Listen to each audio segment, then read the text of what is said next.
Hey everybody, what's up? Where are we? What's my name again? I don't remember what my name is. Is this Black Jeopardy?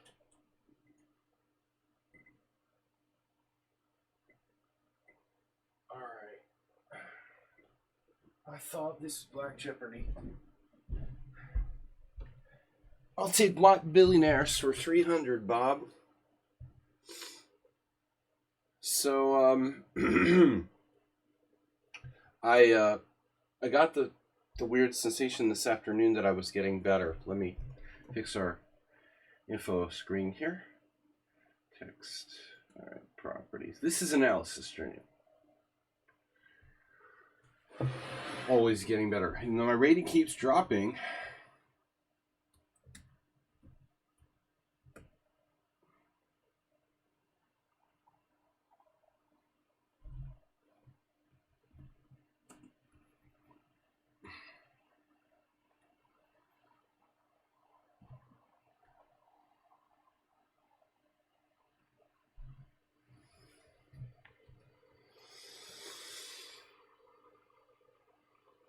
Is anybody there?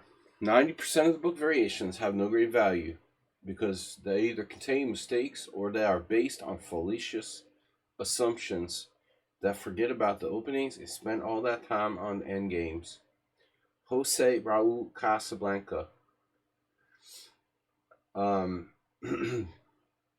Capablanca. Sorry, my throat is a little dry. I'm gonna get a glass of water. Glass of water.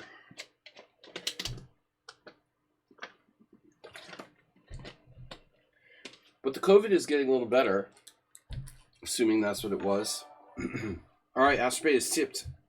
Damn, I almost put my coffee. So excited here. 21. Astrobate, don't spend all your money in one place. Astrobate is tipped 21. We are up to 113211. Blackjack has been called. Thank you, Astrobate. You're up first. Astrobate, Rudolph Spielman. We need to update that. Is that correct? No, that's right. Astrobate, Rudolph Spielman, a la Mr. Slow. We got Morales sending in, as usual, a 3-0 blitz game. Mule Skinner tournament game. And the Sun Prism Not on Musk Arena game where he played Nefedov. And I think I saw that, or at least part of it. We saw the end of that, actually, during the stream. All right, guys, don't believe what you read down in the rabbit hole. Don't get stuck in the rabbit hole, because I can't. My rope isn't long enough to get you out. I don't have a rope that long to rescue everyone, necessarily. Alice, don't follow that rabbit down in the hole. We had to delete another old friend on social media this week. It's bad enough when people have like stupid beliefs, but then they try to send you some sort of bullshit supporting their ridiculous beliefs. Like, okay, just keep your ridiculous beliefs to yourself. Don't try to convert me to being a fucking, whatever it is. All right. Anyway. Sorry. Our friendship is not enough for me to save from that deep, deep rabbit hole you just dug for yourself. What's up, Sun Prism? Yeah, my throat feels a little weird. But I haven't been speaking. Hey, Astrobate. Still not 100%, but anyway, we're pretty good. Good to see you guys. We got Astrobate. Mr. Slow's not here yet. Morales. Mule Skinner. And Sun Prism. To start. And maybe we'll have more. But I would appreciate those of you who send the games in a timely fashion. Now, hopefully, Nefedov will come and submit his game against Sun Prism. And we'll have Another one of those sung prism from both sides things. What is up, guys? Analysis stream. Eric Rosen is streaming Gambit every game. That's so cool. What an original idea, Eric Rosen. But we're not here. We're not here to bullshit you guys. We're here to be serious and try to really learn something. So first game, Astrobate versus KNT. I'm not here to be famous. I just want to, help people get better at chess. If I wanted to be famous, I wouldn't become a chess player, right? If I wanted to be rich, I wouldn't become a chess player. It's bullshit, man. All right. So knight f3. Yeah, this board looks small to me. Doesn't look small to you guys, but it looks small to me. It's weird. Even with my glasses on, it looks small. It's a bit odd. Okay. So Astrobate's playing white. We've got Zuckertort, so-called Zuckertort opening. I mean, where I come from, bro, this is called the ready opening. But technically the ready opening is knight f3, d5, c4. So, yeah. I don't know why this is called Zuckertort opening. It's a little weird for me. I think that's debatable. It's debatable, dude. To call one knight f3. I don't know about that. After d5, now c4 is the ready opening. It's going to say ready opening, yeah. Now, white plays. I had a book back in the 80s, published around 1979, 1980, called The Ready Opening, and it was like one knight f3 on the cover, So you do the math. All right, knight f3, d5, b3. This is Nimzo Larsen attack now. And what does our hero do? Mr. Coffee's here. Good. We need more Mr. Coffee. Mr. Coffee, I feel like you've fallen out of our orbit lately a little bit. I know you're never completely gone. We need to welcome Mr. Coffee back a little bit into the fold. He needs a hug. Everybody, give him a hug. Come on. Give him a hug. Give him a place in the Secret Service. Give him a job at the Secret Service. All right. Now, take away his Social Security. No, seriously. All right. Knight f3, d5, b3, and then h6.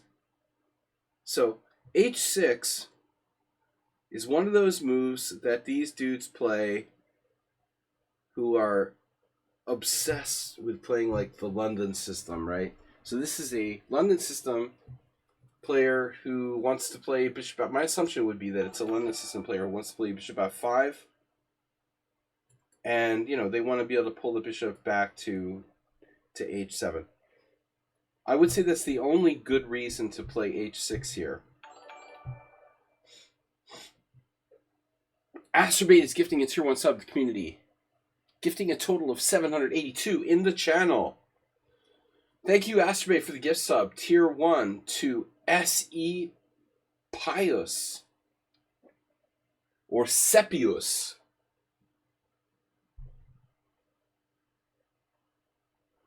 Alright. Anyway, h6, again, only real value of that move is playing bishop f5, bishop h7. e3, which I think is okay.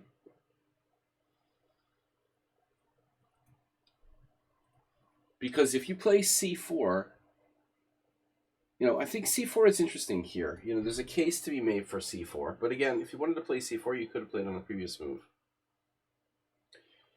And black could play d4. Would h6 be a significant waste of time? Yeah. I still think you shouldn't play c4 yet. e3 gives us a good chance if if black plays c5, we could play possibly some sort of bishop b5 based setup. I don't have any problem with e3. Now a6. So now we're looking at some guy who just plays weird moves. He's trying to be Michael Basman. Basman did this, of course, famously with white. What's happening? What's happening? Mr. Purgatory! Oh no. Uh-oh, Purgatory. He's in Purgatory now. Mr. dropped the bomb already. Magnus Nakamura won as followed. Mr. Purgatory has tipped 2789. The anti-OCD and then the OCD donations. Mr. Purgatory has answered Acerbate's donation with a OCD donation of 2789 to make it exactly 1160 for a desktop machine. When I get the desktop machine, we're going to start streaming Red Dead Redemption again. It's not just for that, but I thought about it yesterday, you know. It'll be fun to have a new computer that we can actually like run things like Red Dead Redemption without the freaking stream shutting down and stuff. All right. But Mr. Purgatory, tell us more about Purgatory. Justine and Justin Basman, how did they know the 1160 would be 77.3%? All right. That's messed up, Mr. Coffee. I mean, Move 11. Move 11, the founder. Almost 9 years. Move 11, you know, we opened our accounts on lichess. Very close. I was checking that the other day. Okay, a6 just doesn't fit in at all. Could stop a future bishop b5. But now I think we can't explain away black's playing anymore. I'm used to watch your streams offline in 2x speed, but today I've personally decided to watch your stream live.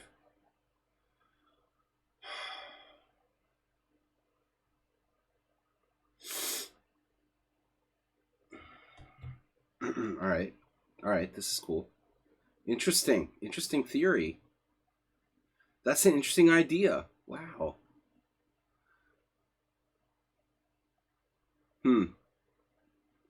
Hijo.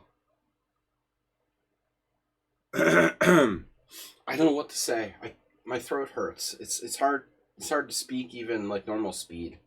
I think if I speak faster, my throat will hurt like twice as bad because of the COVID virus or whatever the hell I have. So I'm sorry, I can't do that for you. Astrobate gifted 0 sub to Hijo. Kijo in Hungarian. A Kijo is a snake, but this is Hijo. So bishop e2. Let's not overanalyze this. All right. Thank you guys for the donation. I'm struggling with my voice. Bishop b2.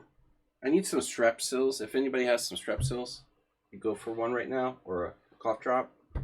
So knight c6. He prevented bishop b5. Not that stupid, right? c4. Best move, hitting the center, counterattacking. No downside of this. This is a very strong move. The strongest move, no doubt. Attacking black's center. And so now black has a problem. Because he has wasted too much time with those flank pawn moves. He has several options and none of them are good. Option 1 is to just, not support his center and let white destroy his center. Option 2 is to trade it off, which is the same thing effectively. Option 3 is to defend his center, but blocking his bishop on c8. And option 4, of course, would be to defend the center with a knight, but that's not really defending the center. And this is what he does with the bishop now, bishop on e6. You're supporting your center, but you're not supporting with a pawn. So now we can blow it up and then attack it. I think that the most obvious continuation here is pawn takes pawn, followed by knight to c3. But it's controversial. This, as always, is controversial. Does anybody know why knight c3 is controversial? Because I do.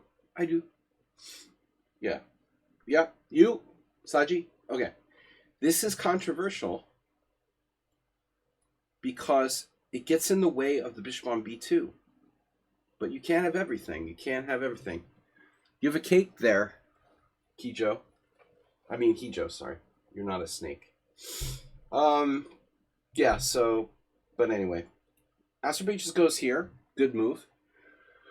And then I was just expecting black to take, but he doesn't. He plays knight f6. And now, notice how this knight g5 can't go to knight can't go to g5. It's useful that h6 has a sort of point in life. But I still think that white should take on d5, probably.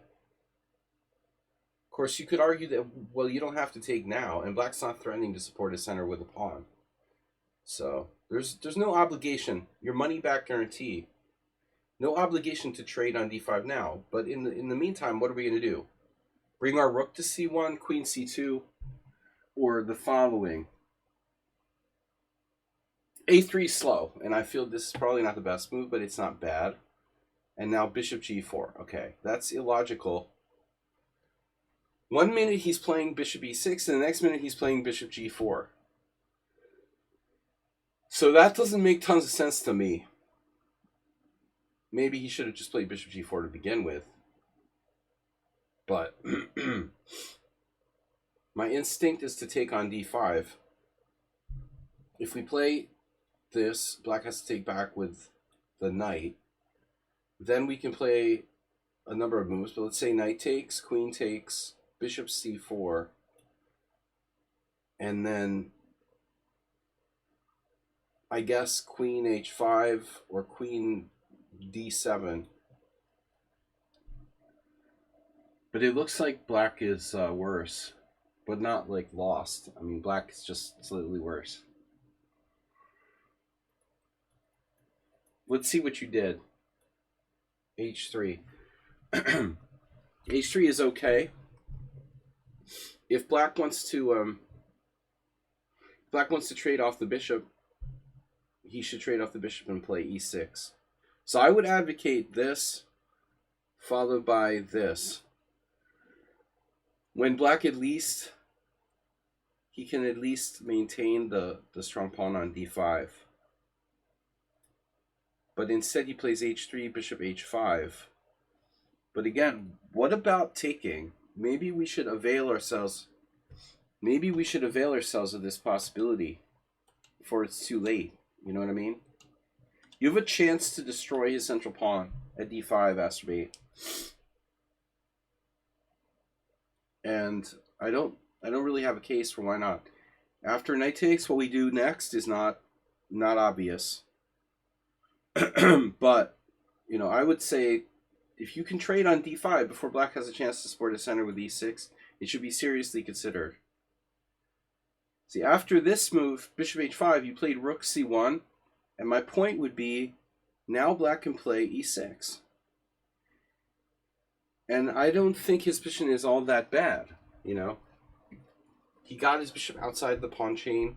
It can retreat back here to g6. It's almost as if he played, like I said, the London system or whatever. Guys like an ambulance? Sounds good. So instead, black plays this. Well, that's really close. That must have like an ambulance that stopped outside my house or something. Okay, this is just simply a blunder. And if you think about it logically, black's not developing their pieces. I agree. But you have another possibility here that needs to be seriously considered, which is pawn takes. Pawn cakes. What do you think? Black has to play knight takes knight. Now, we can magically defend our pawn at d5 by taking back with the pawn and then reinforcing most likely said pawn with eventual c4.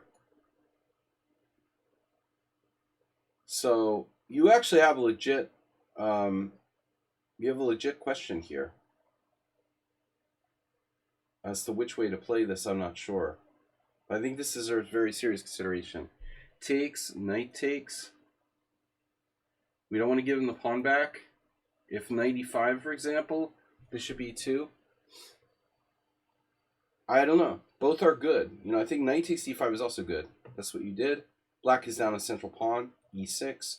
And now you have a very strong looking move, but there's a flaw, a fly in the ointment. What I would want to play now for white is knight f4. Because Mr. Bishop is done out there. You saw bishop takes f3, but the thing is, queen takes f3 is made. But you can take with the pawn. And I'm thinking that white has a really big advantage here.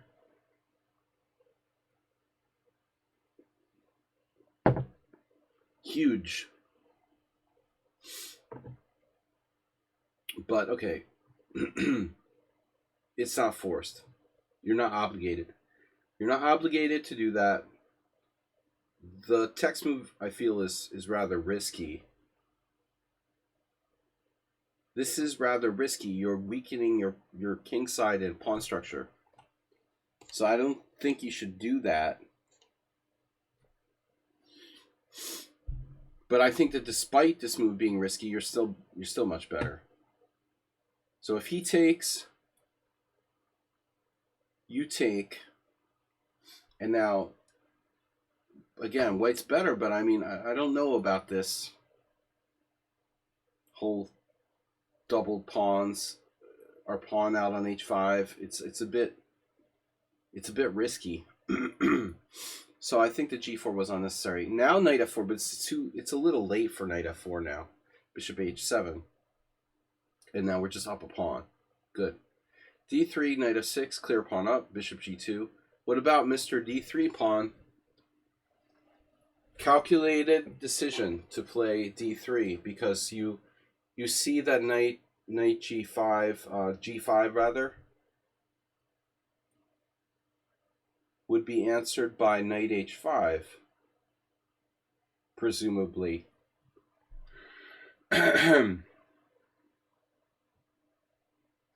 And then black is lucky if he's not completely toast. He has no time to take the pawn on d3, being the point.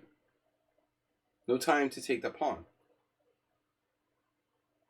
So I hope you carefully calculated that, Acerbate. There's another problem, though. It just occurred to me. Black can play e5? No. Actually, yes. No. You got it covered. Well, actually, yeah, he can. Okay, so knight takes e5, knight takes e5, bishop takes e5, and bishop takes a3. I still think that you have a big advantage here. Actually, b7's hanging as well. But it would have been a little bit shaky. All right. So bishop d6, bishop takes f6. Why are you doing that? What are you doing? Sung Prism. Dude, Sung Prism did that against me this week. What? Why? Why would you do that, such a thing? You gave up your monster long-range bishop on that. Are you serious? You went to market and you sold our cow for like a handful of magic beans? Are you serious?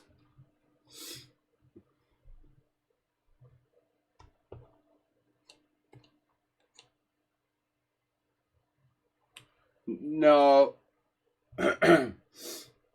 No viewers.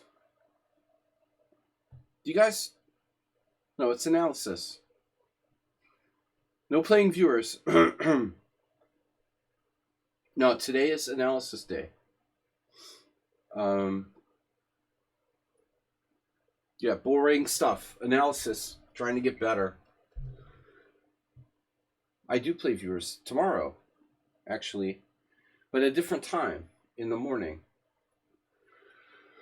Well, if you'd like to play, I do host a stream on Friday, and it's at around 1 p.m. Central European. But today we're focusing on analyzing why would Astrobate do this? You did that for this magic beans? Yeah. You straight up went for the magic beans.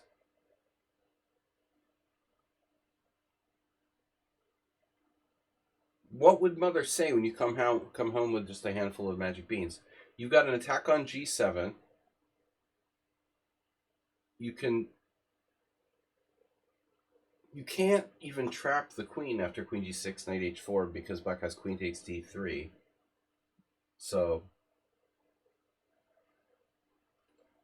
you met a shady car salesman on the way to the market. So you went here. But I love what happened next. You know, in retrospect, I wonder if this guy should have just thinking outside the box. Thinking outside the box. No, seriously. Maybe he could go back.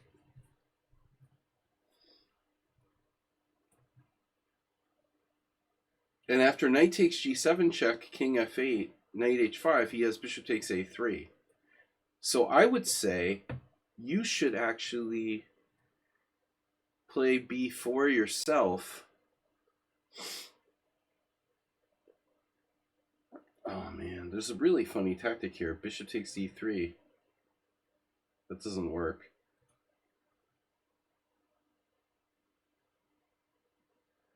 B4. If G6, whatever. He could go back. He can also play obviously Queen B2. This is clearly the move.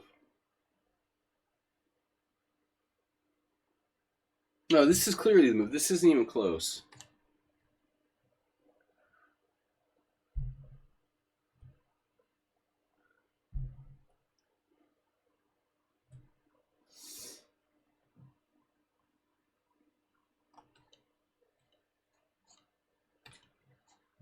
Well, I can.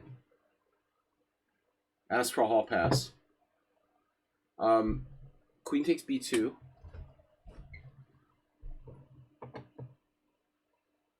Queen takes A3. This is a better try. But instead he goes there. So now Astrobate thought outside the box, and he sees that that queen is trapped with knight H4. So he goes here.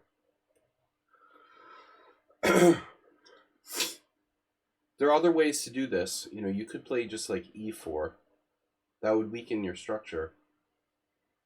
For example, E4, bishop E7, preventing knight H4. But rook C3 is equally awkward.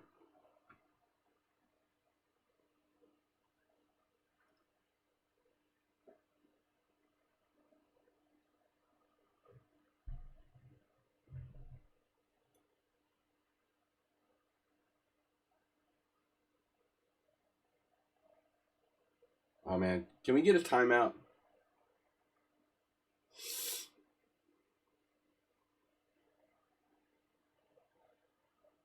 Bro, we're here to analyze the game, not make one move suggestions. The dude's trapping his queen with knight H4. This isn't just think of the first thing off your head and suggest it in the chat. You've got to take the time to actually think. You're defeating the purpose of the analysis stream. Rook C3 hangs a pawn, bro. It gets the queen trapped on G6. White is threatening knight H4 in this position. That's the whole point. Actually, it's not trapped. Shit. Oh no. It's not trapped because of queen G5. Astrobate, I trusted you. I trusted you.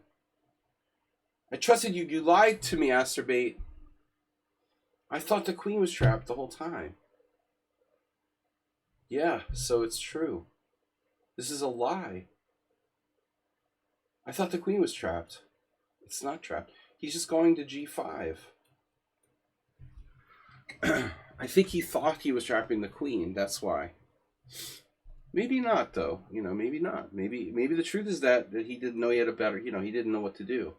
Obviously, you can't defend both pawns.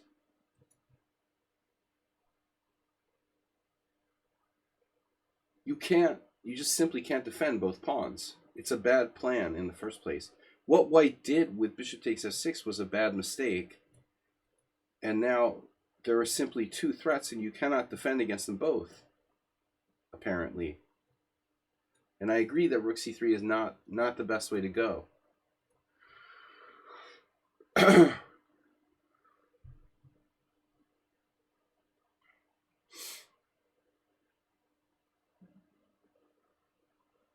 So I guess you got a problem here. You shouldn't have done that, but I suppose I would play b4 and give up this one.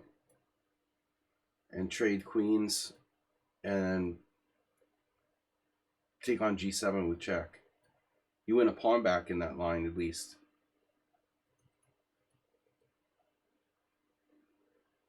Yeah, this is worse. It's not just losing a pawn. You're losing a pawn and you're losing control of the dark squares, and black's threatening bishop b4. Now you castled, okay. And now black plays bishop b4. Now white plays knight h4, which doesn't seem to help. There's that. Oh my god. f4. Queen h4. Check. King f8. And the black queen has 8 zillion places it can go. g3, f6, e7, and d8. So that's not trapped. It's not at all likely that the black queen is actually going to get trapped here. Masturbate is lost, and he's bluffing. So he plays queen a1. Black takes more material. This is very, very greedy. Black should simply take the knight on g7. And he will win the game easily. But instead, black takes here, and leaving white with the queen, very powerful on the diagonal, and the knight, which is still fairly powerful. Definitely not a good decision by black. Check. And now we're winning back.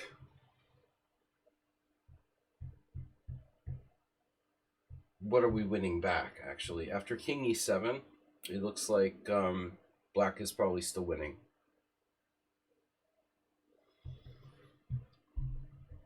This is the only move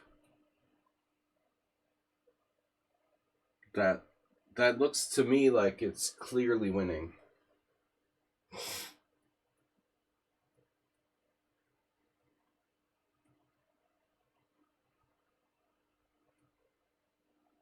And now it's definitely better for white.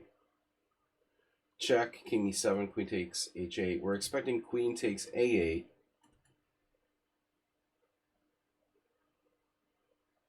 I'm expecting you to play queen takes a8, allow bishop takes f1, recapture, probably with a king. And I thought this is better for white. You have 6 pawns against 5. Your bishop's stronger than the knight. Your king is relatively well protected. So another most likely mistake, queen g7 check, king d6, white goes up to d6. So that's clearly not necessary.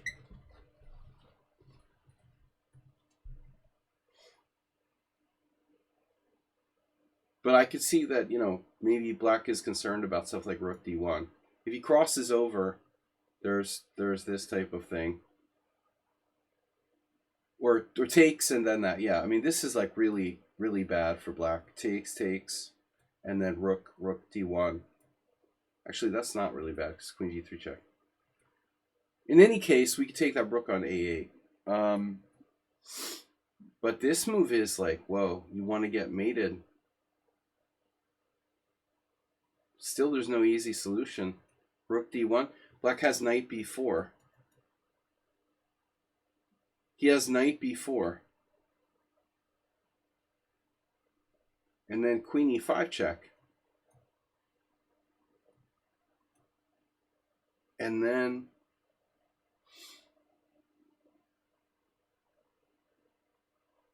I don't know.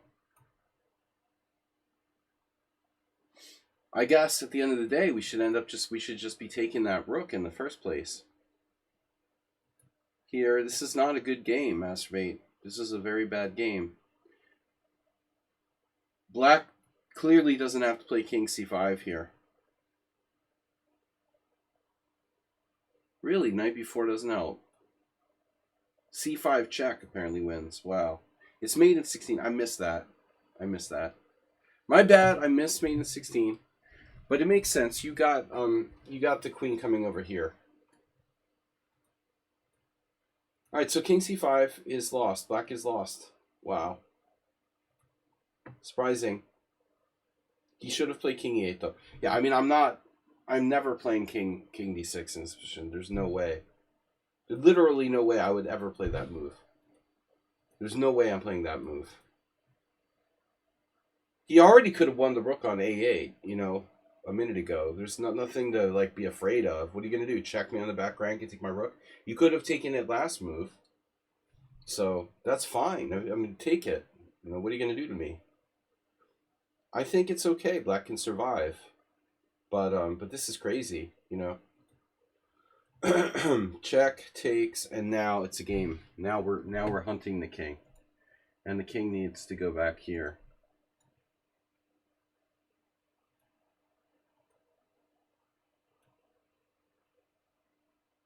b4 check.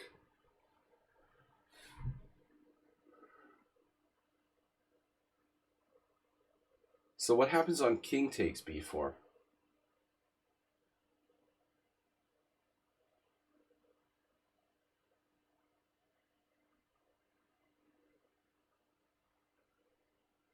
Queen c3 check. King c5. He has to try this. Check here. But I don't really know if it's easy to finish black off in this position. We have moves. That's not a good move. Queen takes c4. Let's see what the evaluation is. It's winning. Queen a3. But what's the point? We have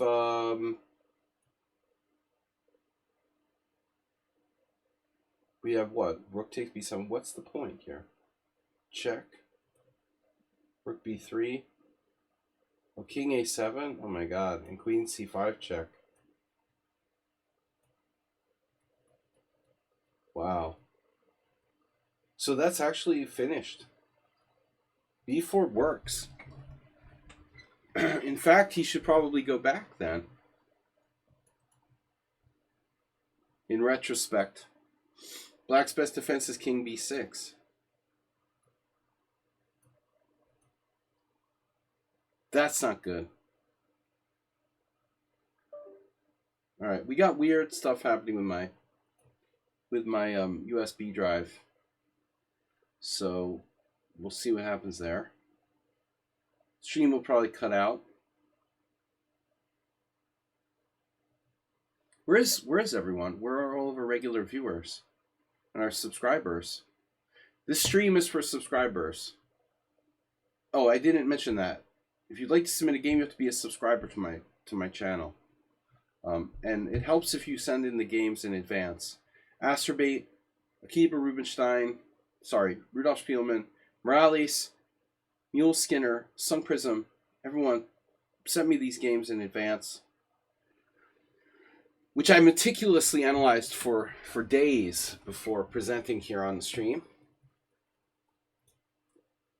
All right, but Mr. Purgatory donated nearly $28 for the following study game. This is Rubinstein Spielman. Or rather, sorry. Yeah, Spielman Rubinstein.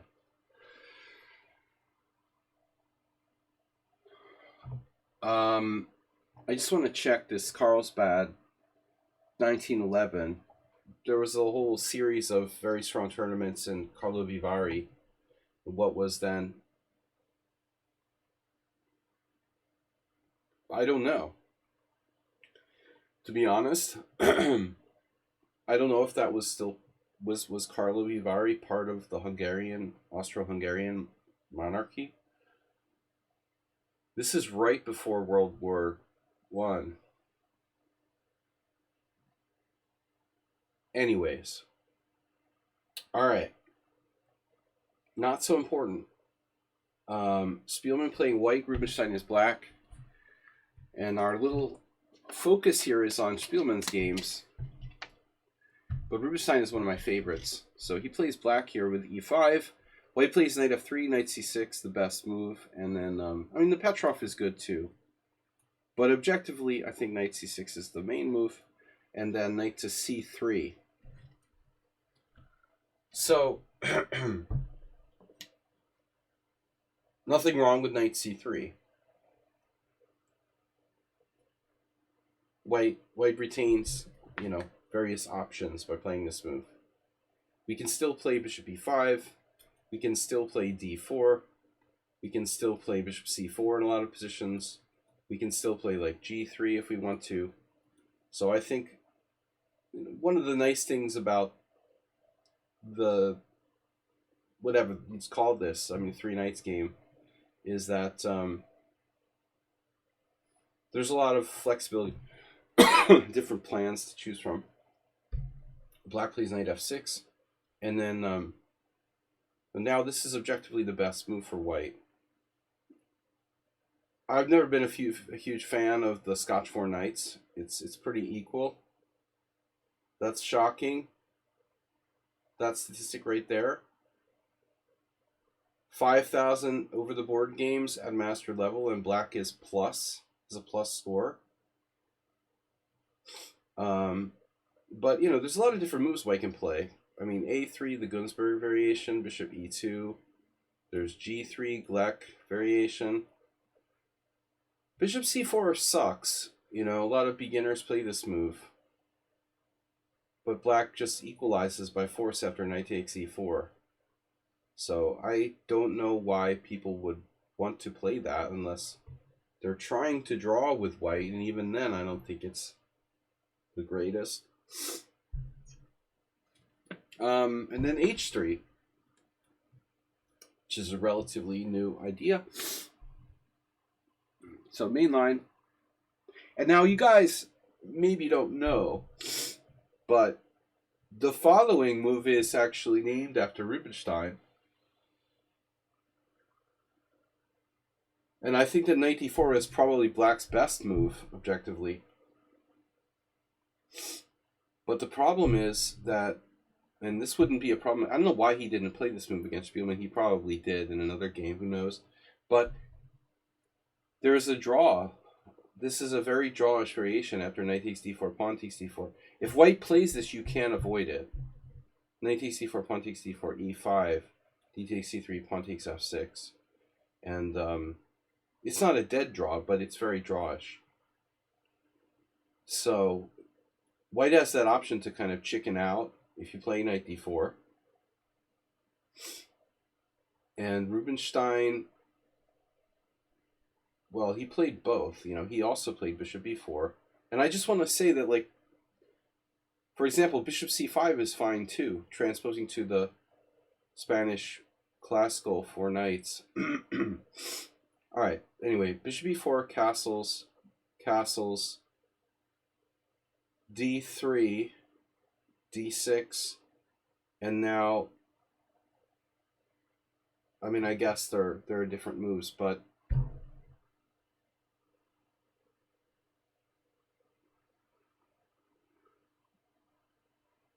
one thing I want to look at is bishop takes c3. Rubinstein decided to play d6 here, but a lot of players do tend to play bishop takes c3, and Rubinstein also one of them. He plays it on a follow-up, but there's a slight difference in these move orders.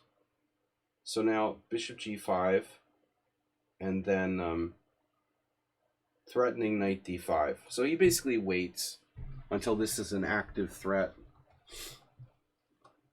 Essentially, threatening to like take on f6, play knight d5, win a piece ultimately.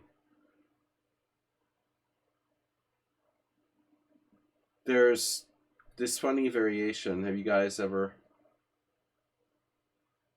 like looked at this with the sort of knight d5, knight d4, takes f6, takes here.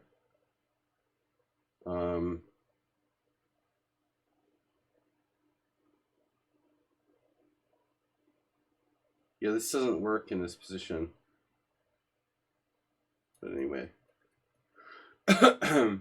Okay, usually the position is a little different. That's just an example of why like symmetry shouldn't really be able to go on forever. But anyway. Bishop g5, bishop takes c3, b takes c, and now queen e7.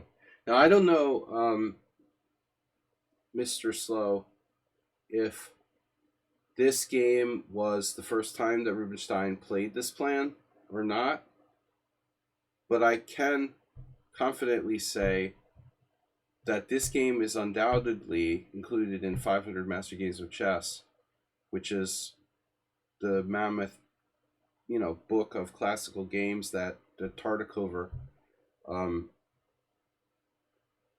compiled and annotated.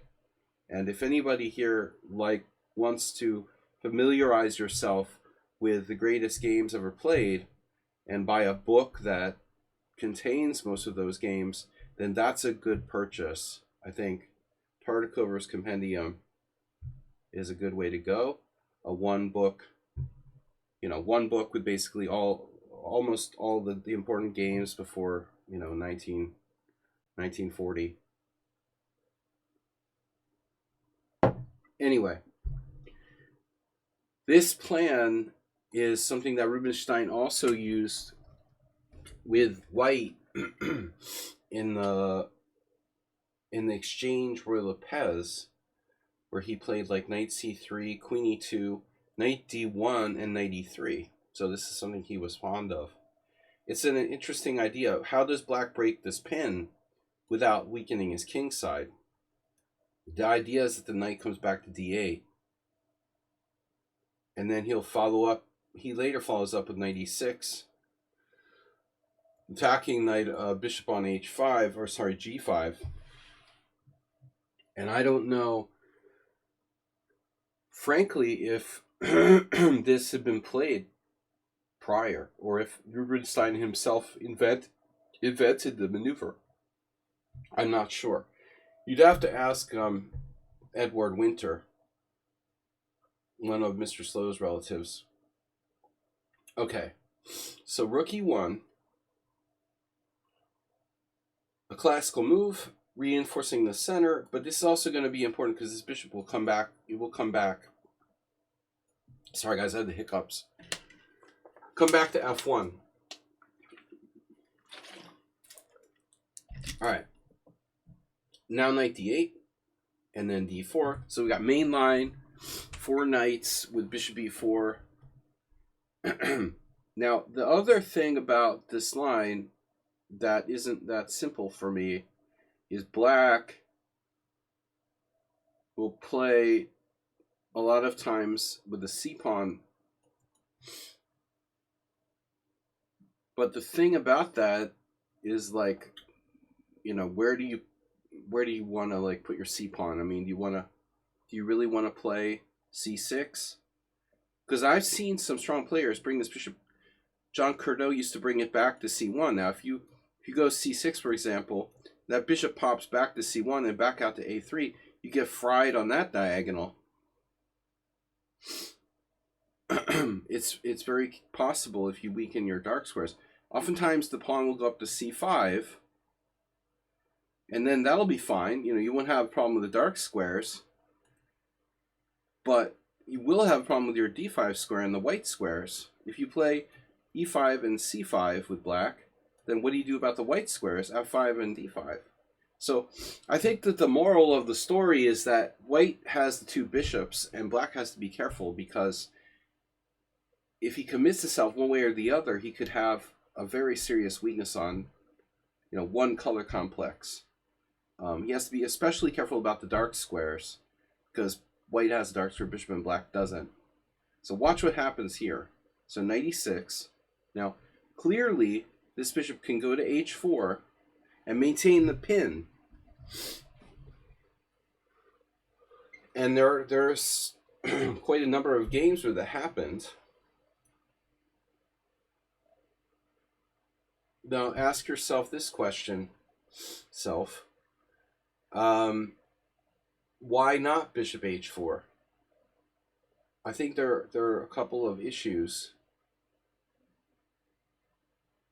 One is that he wants the bishop to play back out there, as I said, in a lot of lines.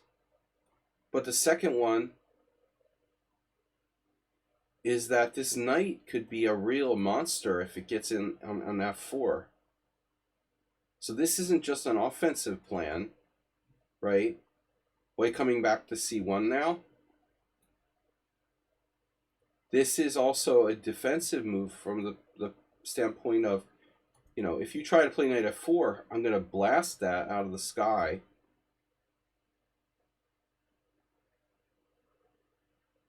And play e5. And I don't know that this is very good for black fundamentally. Izoria just toasting a guy there. So, anyway. If bishop h4, yeah, knight f4. It's complex and it's very hard to get the knight off. It's like a alien face hugger on f4. Get it off my mask. So it's a tough one. All right. Anyway, another question though. Okay, we can't take the pawn. You can't grab the pawn because the bishop's attacked. Yeah, this is important too. Subtle thing. If black, by the way, black were to play h6 first, because I'm pretty sure I've done this with black when I wasn't paying close attention. Which way do I go? Do I go back here or do I go back here? Because now, if you look at this, for example, can black play this, or does he lose a pawn? Jonathan Spielman versus Karpov. See, this is what I'm worried about. Spielman took the pawn. That's what I'm talking about. That's what I'm talking about. You have this square, number 4 against Karpov, 1992. This is somebody's home analysis. Anyways, so interesting stuff. The theory of the 4 knights. Very complex. Bishop back. Okay, so c6. Now here's another question, right, that bothers me a lot. What the heck is the point of c6?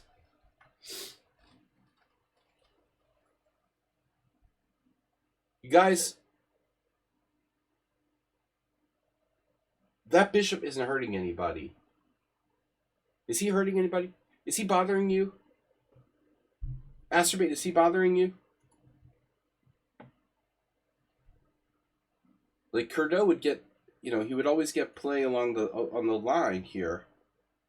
That bishop is actually A, on black side of the board, B, undefended, C, it's like getting in the way of white's potential play on the half open B file.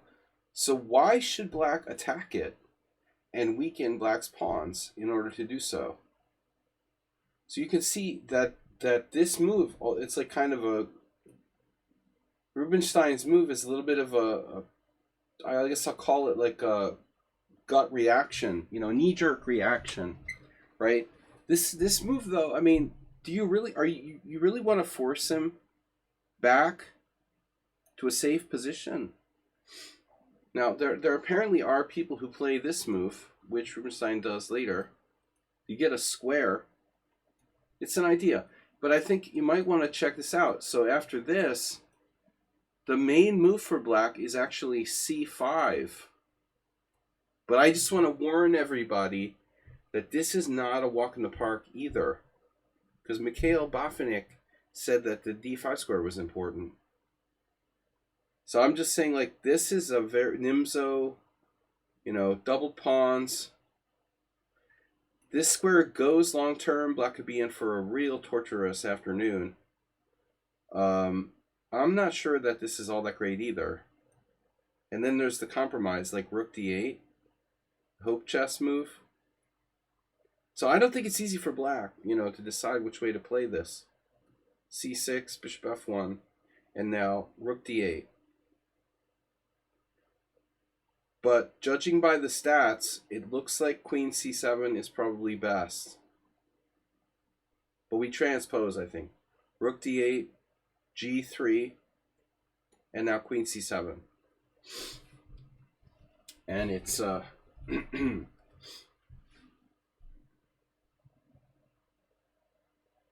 two bishops versus the Nimzo. Now, Rudolf Spielmann, I think this is a very strategic kind of position. And Spielmann was regarded as like an attacking does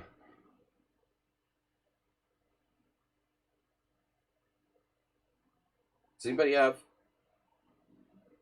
face palm I can borrow? All right. Where are our subscriber commenting? Queen c7, knight h4. A very strategic position for a Spielmann.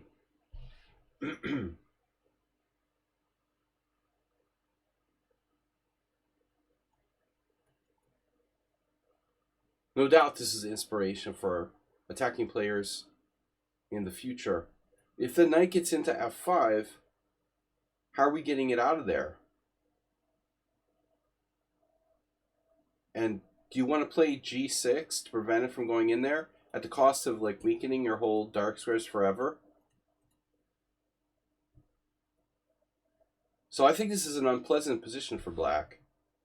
But what black does now is extremely controversial, I would think. And this has to be like calculation based. This should be calculation based. When you open the position, you're opening the position for the two bishops. These bishops are going to be... Look how active these two bishops are. I mean, you couldn't really get two bishops on the original squares that have more scope. Right? That's the maximum original square scope for two bishops. The point is, like, bishops can be very active from original squares, just like rooks.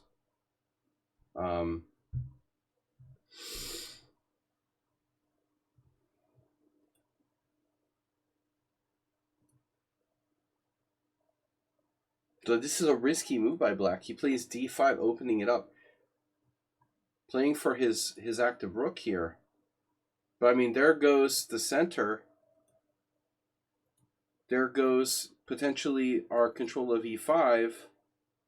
Are you okay? Are you comfortable with this? So Rubinstein must have calculated lines based on like pawn takes pawn.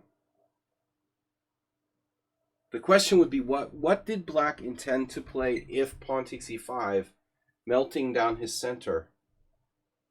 What did he intend to play? Do you think he intended to play queen takes? Attacking the c3 pawn? Or do you think he intended to take with the pawn here, attacking the enemy queen? At d1, followed by capturing on e5. That seems logical, right? Now our queen's attacked. We'd have to move it. It only has one square, and then black takes this pawn. And now it's nice that we have two bishops, but we're lost. I think we lost our central pawn. So this is nothing. This is what black wants.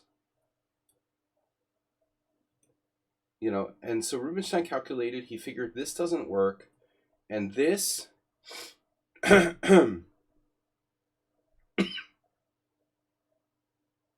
this looks like a better try. What about e takes d? What did black intend on that? Because we just make a routine move. I mean, the e5 pawn is hanging. I'm not sure what's going on here. This is hanging as well. But I'll guarantee you that one thing, that I really don't think Rubinstein expected what happened. What Spielman played now, you know, is an unbelievable move. Because you've got to calculate this, you've got to calculate this. And I guess that's about it. I mean, really, like, who saw this coming, f4? That's an imaginative attacking move. f4.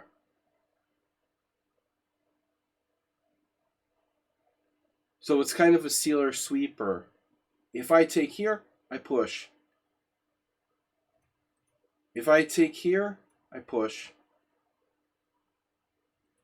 And if I take here, I take here. So essentially, you know, we've got a problem. f4 overlooked by the, you know, very strong strategic player. Now e takes f4 and obviously e5. But this is a problem, man. This is a huge problem. Now it's really like a Nimzo. But I mean, it shows that Spielman wasn't just a tactician. You know, this is a strategic-based plan that's mostly related to pawn structure. Now what black needs to do is to try to blockade on the white squares.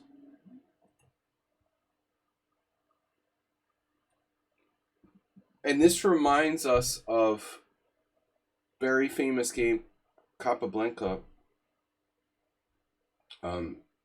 Capablanca Botvinnik. Now, and this is kind of Michael Adams. It's a little Michael Adamsy for black. This move is unbelievable. f5. This is the right idea. You know, it's a great idea. He's trying to blockade, because if he doesn't, he's a dead man. The two bishops and the open lines will eat black alive. So he plays f5. Rubinstein here, you know, countering with a tactical move. If knight takes f5, what's the point, right?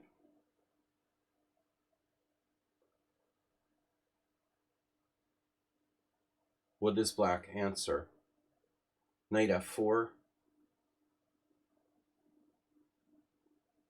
The presumption would be knight f4, but it's not necessarily the only move. Knight f4. There's complications. White could toss the knight into h6 like a hand grenade. The hand grenade of Antioch. Yeah, rook f8 is another move. White also has means of defending Mr. Knight. But if, for example, knight takes f4, I'm just saying, you know, you got to get the radar, you know, your radar working, because like knight h6 takes, bishop takes f4, queen g7, check. And then this isn't the best because of knight f2 mate. Right, Asterbate? So It's interesting. But after f5, white said, no blockade. I'm going to take here.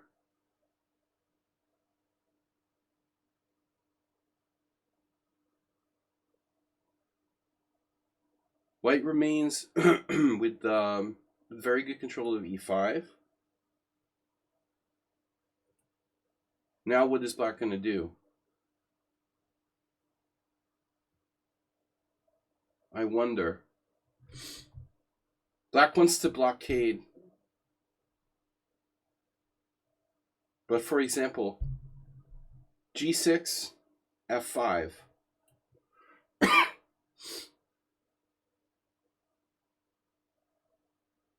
When I see this game by black, I'm very, very much thinking of a game Adams played against my teammate this last summer at the World Senior Team Championship.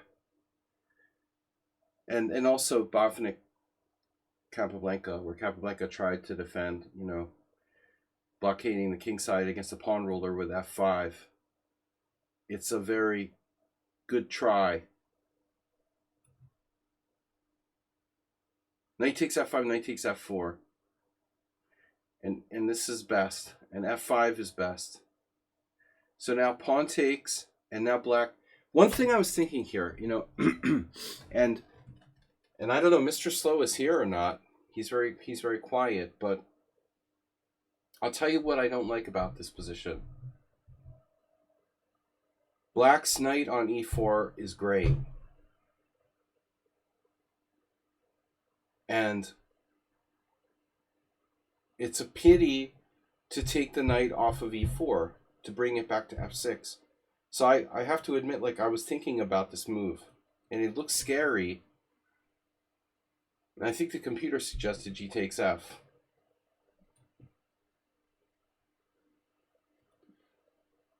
I mean, it's possible that Rubinstein just simply put too much stock in structure, so he was biased toward knight takes f6. I mean, it looks like, yeah, we have isolated pawns, but so does white, The queen also has this ability to come over here to g7. So I'm not surprised this is an inaccurate move. There's also a question of whether e5 will become a problem. If the knight comes back,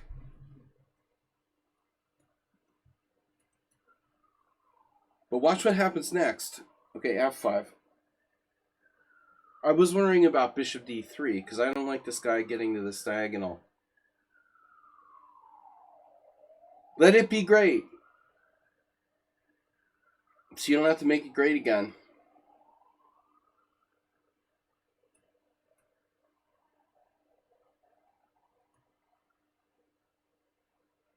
I'm only concerned about, like, e5 falling. Bishop d3. He plays f5. This knight has a problem.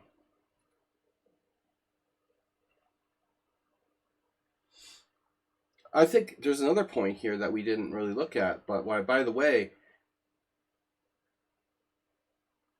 after this, I talk about queen coming over. I mean, here's the question, is this a serious option?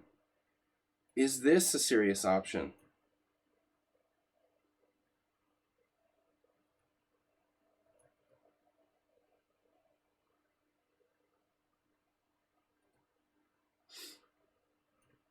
So f5, now we have a problem. The knight just really sucks.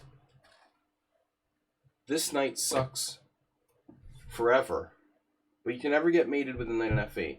All right, notice the diagonal here. Open. Queen f3. White also has a knight that might need to recycle to get in the game. What would Mikey do if he were black here? Well, rook e8.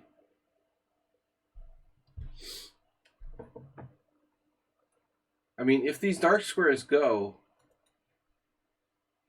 if e5 goes, you're playing Morales, man. I'm real freaking concerned that this square just goes forever. You know, what are we going to do if white gets an ironclad grip on e5? You're good luck against VIP Morales. How about rook e8? Rook e8 is great. They're great. It's like Tony the Tiger. Make America great again, boys and girls. All right. So queen f3, queen f7. This move doesn't really do anything, but it does allow black to maybe trade queens. Queen h5. Trading queens is a good thing to do when you're facing an attack, which black is on the verge of. Bishop d3, and now bishop d7. So he wants to come here, start wholesale exchanging. The more black trades, the better. Other thing queen f7 does, and this is a very minor factor though, you know, he would, because I was just thinking, honestly, white has c4. This isn't Mr. Slow knows. At some point, I mean, c4 could undouble white's doubled pawns and chip away at black's center. Queen f7 shuts it down. Here, bishop d7, and now white goes bishop f4. And there goes the e5 square.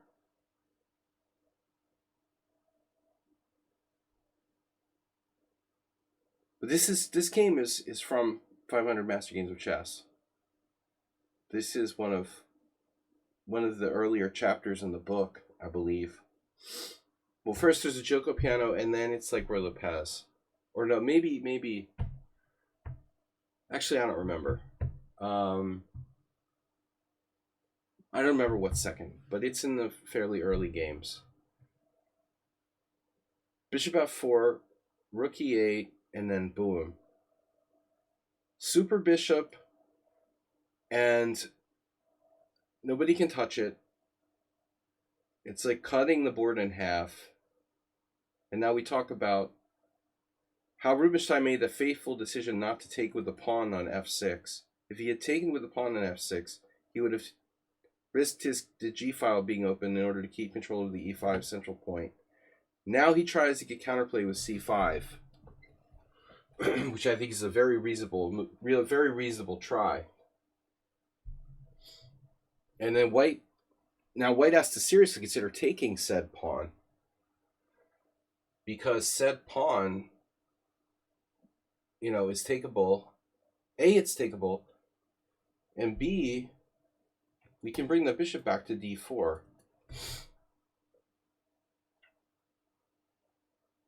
So I think that white needs to have a very serious discussion with himself. And talking about sacking the exchange on e5.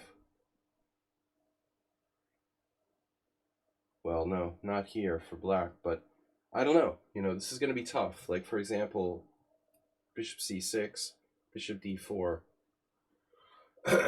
Black can maybe play knight here and get back in the game. Tripled pawns. Great bishop on d4, but white has tripled pawns. And a knight on h4. Knight on h4 is going to need to recycle back in. White is better, but black is hanging on. King h1. That's a really obvious move, right? That's, I'm going to kill you on a g file. Hello, g7.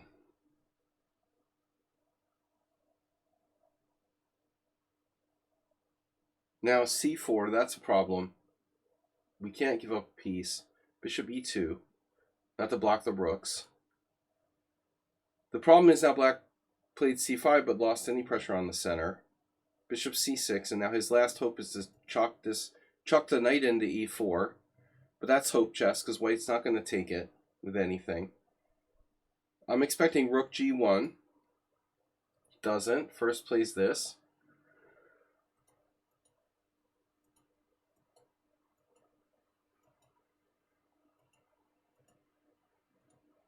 So I just want to highlight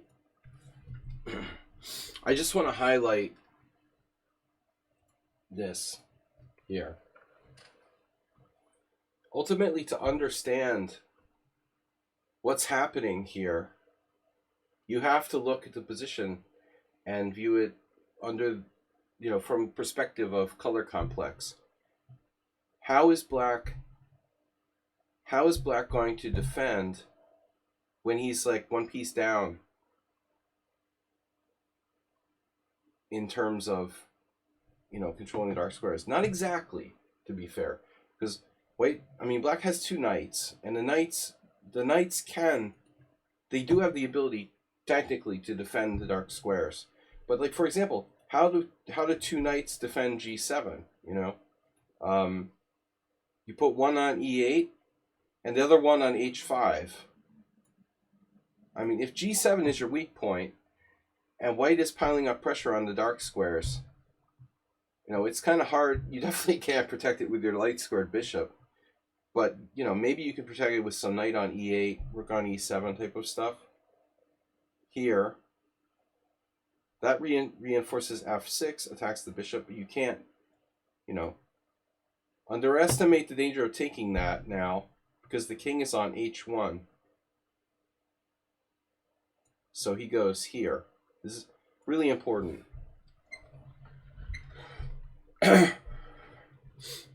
That means that this is not a threat along the diagonal. So now black cannot take this bishop and allow this pawns to rampage. So now rook e7, supporting g7, and then preparing to double, and then put more pressure fighting back against e5. White plays rook e2, black plays rook f8. And that's kind of surprising. But obviously, like rook f8, bishop d6, rook takes e2. We're not going to lose an exchange. But why not here? I think like it seems more consistent. To me, it seems more consistent for black to try to pile up here. Ultimately, it's still not enough. But maybe you can put your knight on e4, cut off the defense of e5. My feeling, Tazek, what's up? Long time no see. My feeling is that this is more consistent, Rook e8 would be more consistent. I don't really know what rook f8 does. We don't need to protect f6. And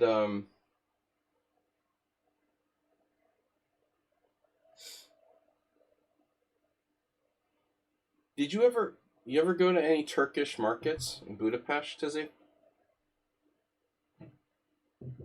No. You've been here? You've never been here. There's this Turkish market not that far from where I live. I want to check it out.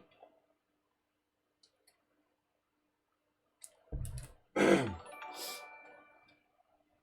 probably have like really good stuff. May not be cheap. Okay. So, we've never been here.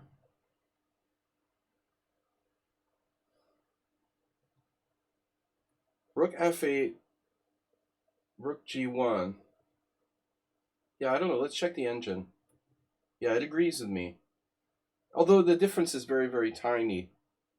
It seems to me it's more logical to play rook a e8. Here, doesn't really do anything. Rook g1, and now queen e8. So this was his idea. I haven't seen this game for a long time. His idea was this, to bring the rook across so that he could pull the queen back to e8. Now his queen, if left to its own devices, could migrate over here somewhere, but I think mainly he wants to defend passively with rook f7. You'll have two rooks defending g7. This is a very bad situation. And now white has perfect coordination with all pieces. 1, 2, 3. That's not a piece. 1, 2, 3, 4, 5, 6. So all 6 white pieces perfectly coordinated. One has to say that bishop on c6 is really sad.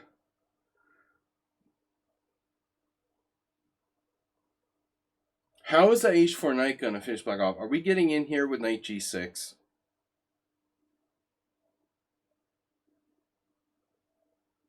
this is what happens now. Queen h6.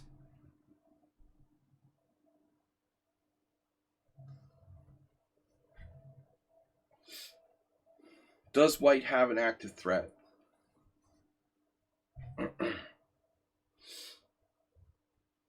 Now that's coordination. You just had a son. Congratulations. Buy the man a cigar. A Turkish cigar. Alright. King f8. So, what are we threatening? Bishop takes f6? Knight takes f6? What's the threat? Bishop h5?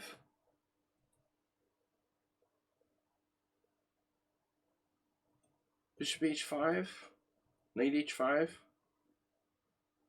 Queen h5? I'm not sure that white has an immediate threat at the moment. ATM. But what happened next, you know,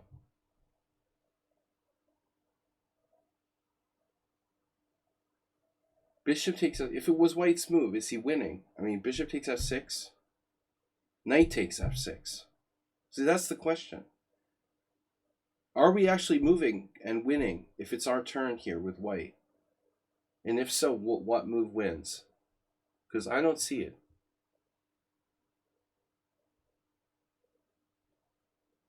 Maybe we have a threat of bishop d6. I mean, you know, technically, we could play bishop d6 and then eliminate the defense of g7. So it's a good excuse to not be here. That's a good excuse. White to move? I guess, let's just say black were to play a6, right? Yeah, bishop f4 or bishop d6. But this doesn't help.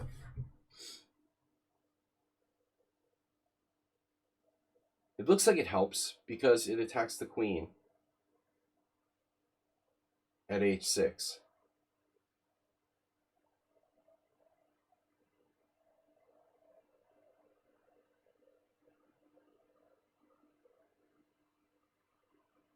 But it allows this obvious, tactic, knight g6 check, which is, easy to see.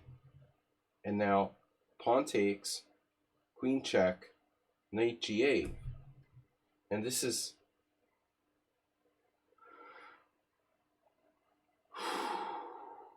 what black had banked their hopes on.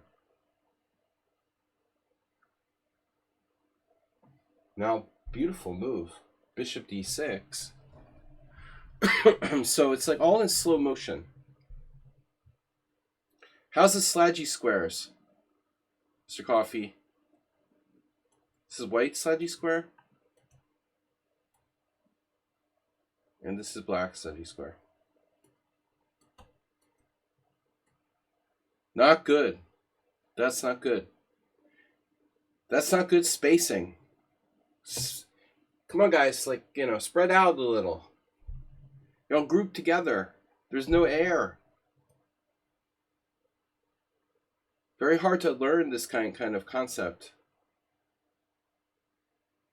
So slow motion attack. Black isn't worried about losing the exchange, but it just keeps piling on. Oof. Now we're really threatening rook takes g7, which is bone crushing.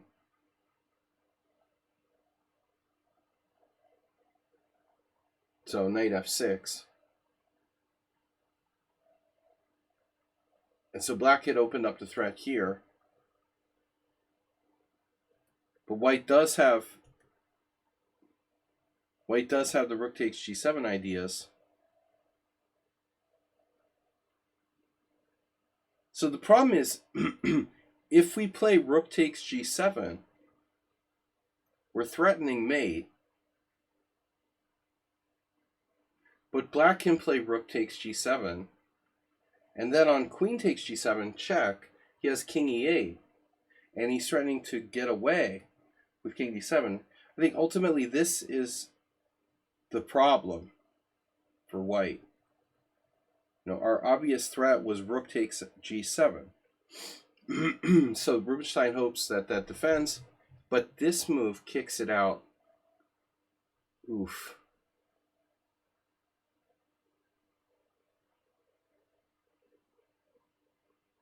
And so there's no queen takes bishop. And there's no pawn takes rook to get mated. So the only move is this.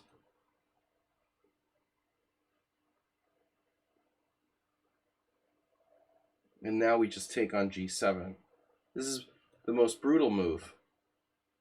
Because again, if queen takes, maybe he can try to run away. What's he going to do? Lose a knight? I mean, BFD. This move, oh my god.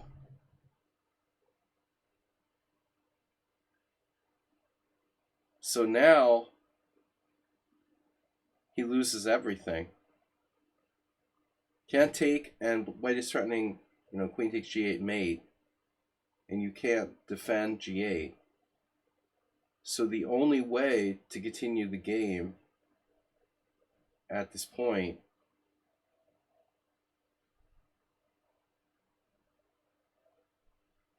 would be to run away. You'd have to run away. He resigned, but the only move would be like queen e8, right? And you're just like losing everything. I mean, queen takes g8, rook f8, maybe this first. Which is the best move? Maybe just like bishop takes, in fact. Ironically, like this might even be the best move. We're going to win a queen for rook at the very minimum. I mean, it's practically mate, isn't it? Oh, it's actually mate. Rook takes g8. I didn't see it's actually mate. It is mate. Rook takes g8, king d7, and rook takes d8. It's been a long time since I looked at this game. But I have a really funny feeling. Like I almost feel like I looked at that game from black's perspective. When I played through the game, I have this strong sensation that I would normally play through the game from the winning side, which is kind of biased. But I keep getting this really strong feeling like when I went over this game originally 30 years ago, I probably looked at it from it was probably 1993 the first time I saw this game. I think I analyzed it from black's perspective. It seemed like it was more familiar from black's perspective. Anyway, beautiful game. All right, Diecast Illusion has sent in a game. This will probably be the last one for the list today. I'm still not. My throat hurts. I'm still not 100%. I thought I was getting better. I think, at least my symptoms are changing for whatever that's worth. All right. We're getting different symptoms for like a week. I had non-changing systems. I thought I had like severe allergies. I'm like, this shit doesn't change. I've had like the sniffles for a week. All right, here. All right. Good game there. All right. Next, Morales. My Morales. Guys. They're eating the pets. Mr. Coffee.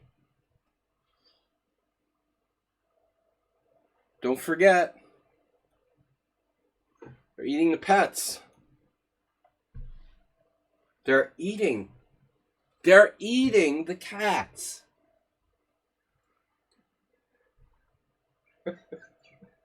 I really miss that, man. We need to play that again.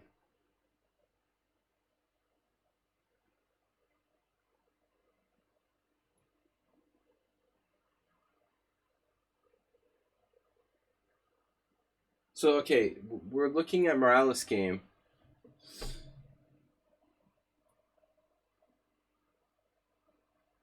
They're eating the pets. They're eating the cats.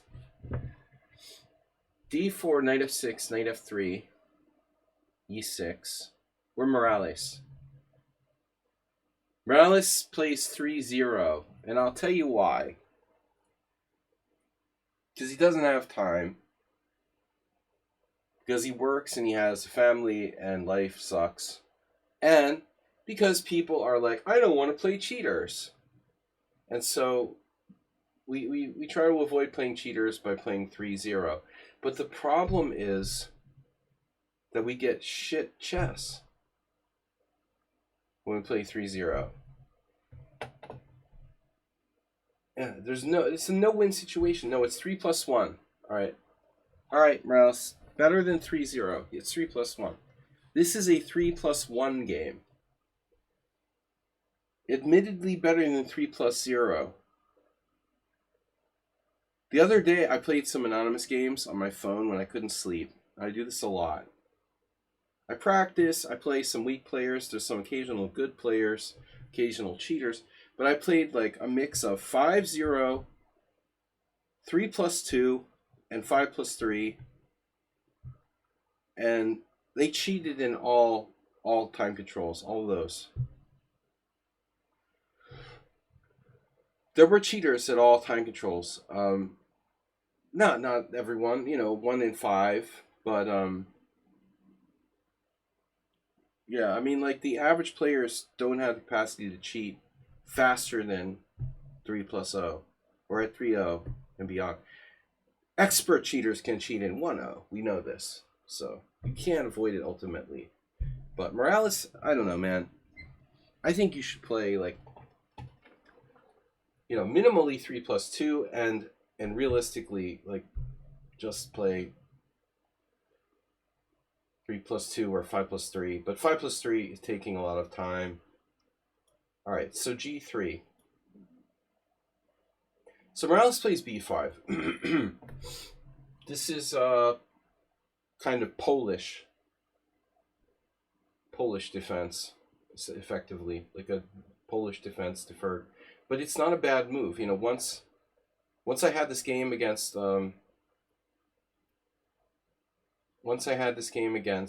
what's his name?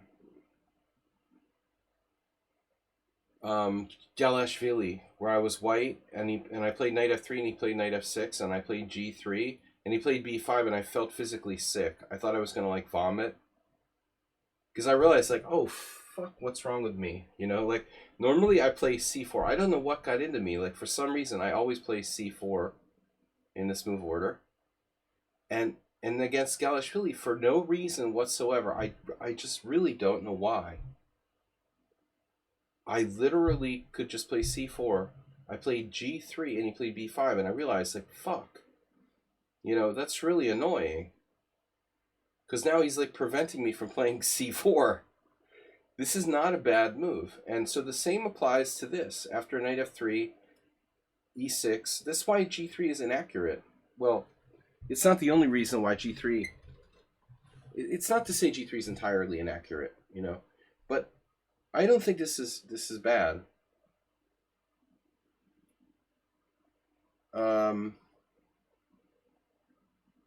But objectively, probably b6 is better. But it prevents c4. There are some risks here for black. This isn't so simple if white really knows what he's doing. So bishop g2, bishop b7, castles, and now c5. And this is the main move. The problem for black is that, yeah, you stop white from getting in c4, but it's a little sketchy, like getting yourself castled safely. Your king is in the middle of the board.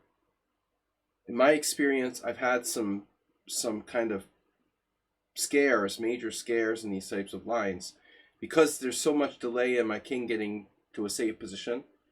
A, and B, anytime you play the extended, and I take it from someone who played literally thousands of games with the St. George, I have played thousands of games with the St. George defense. Like, you guys don't even know. Because I don't do that shit, like, on the stream. But in back in the day, I have extensive experience playing, like, 1A6, B5. I've literally played thousands of games. And I know how much trouble this extended fianchetto can get us in.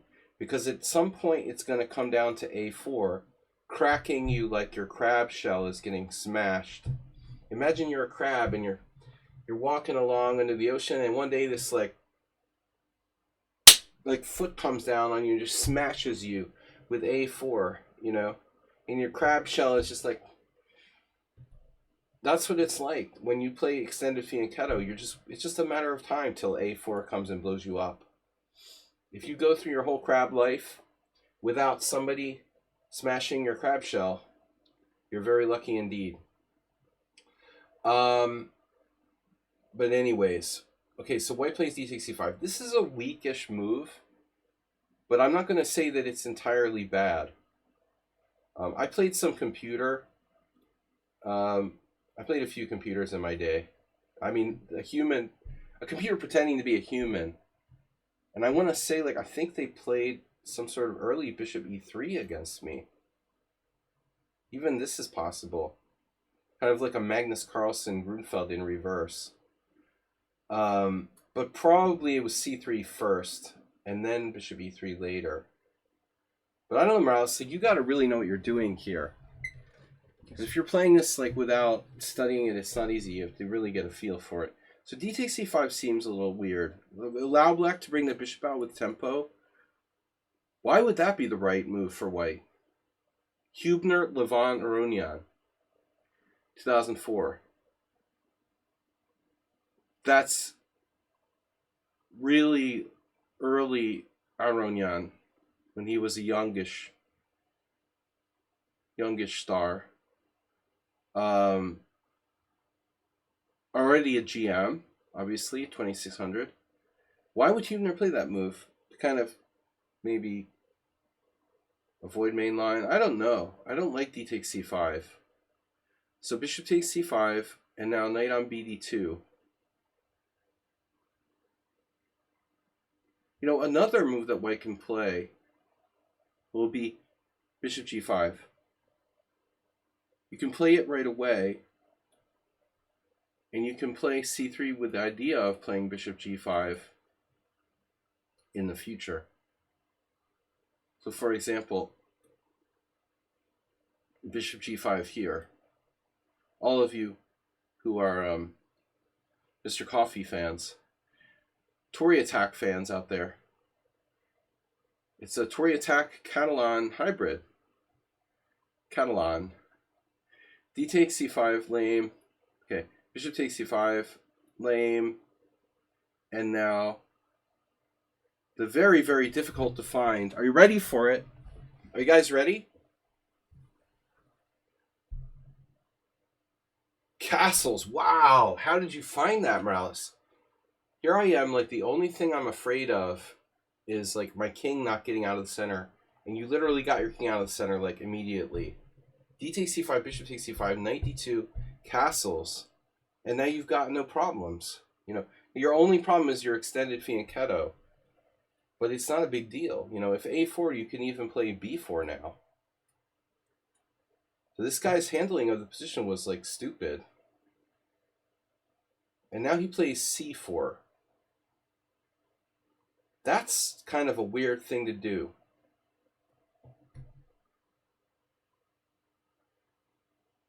It's like anti-trading toward the center. It's trading away from the center. He's trying to trade off his central pawns. So instead of doing like a4, he does c4. He feels threatened by your extended fianchetto. He's offended by that. Now we have a question. I think that here you could just take and say, well, I'm taking you to the center, it can't be bad. And that's what a couple players played. But I'm not convinced that's automatically black's best move here. I think you need to keep an open mind.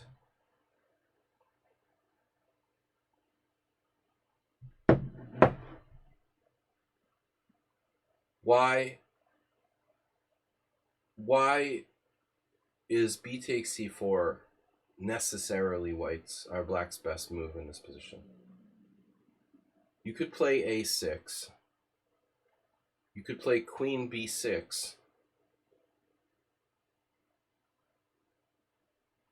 Queen b6 is a Morales special, lining up real nasty like cheapos on the a7 and g1 diagonal. Queen b6, pawn takes b5, queen takes b5. Yeah, it's a little weird. So you played a new move here, b4. Leaving the c pawn, stand.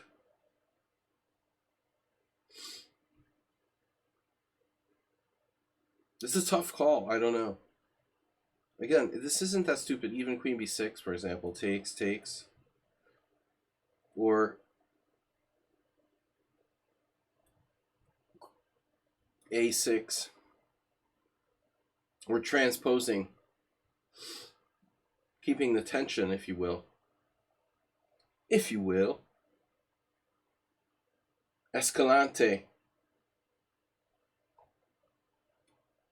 All right, so to b4. Morales transposes to a Fallujah game from 2019. Pre-COVID Fallujah.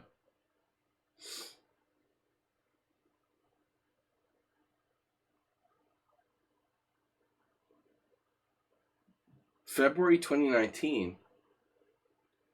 This is like, dude, this is like before I brought my mom to Budapest. a5. Very strong move. You're threatening to lobsterize him with a4. It's funny that Morales just keeps playing the exact moves Fallujah played. d6. Definitely it's plausible to play a4 here. d6 is a better developing move. Making way for this. Now queen c2. Now shockingly, Morales plays another Fallujah move. Knight on bd7.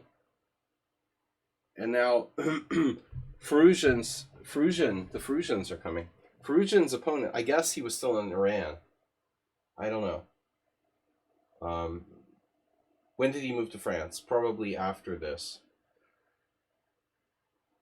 I believe. He hadn't gone to France yet. He's probably playing some random Iranian player, Iranian league or something like that. The guy played knight g5,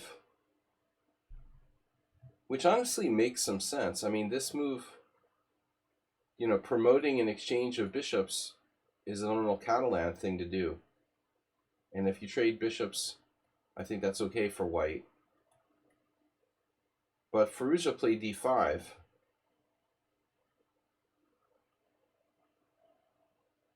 I mean, I think that white is fine in this position. But ultimately, knight g5 is probably a little bit fishy. So rook ad1. Notice f2. And Morales plays queen b6. This looks familiar. Wow, Morales. It feels like you're playing me. Now he's starting the anti-slaggy with knight to g4. We had something like that recently in a simul game, I believe. There's some kind of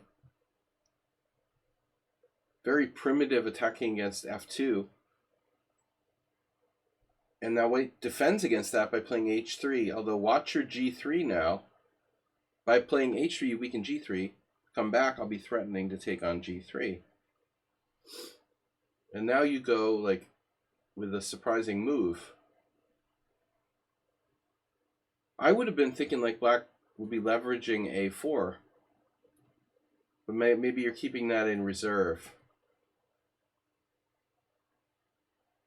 But what do we do if we want to win? Oh yeah, okay, you play bishop c6. No, this is good. And then you've got ideas of queen b7. And you still are leveraging a4. But I think the threat is stronger than the execution with the a4 type of stuff. like Magnus did against me. You guys will never be able to see that game because I didn't write it down. Actually, e4. And that's an atrocity right there. That, my friends, is a strategic atrocity.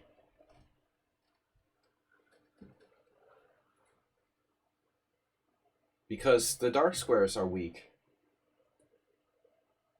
Now, if you're going to play a move with the e-pawn, it's probably better to do this.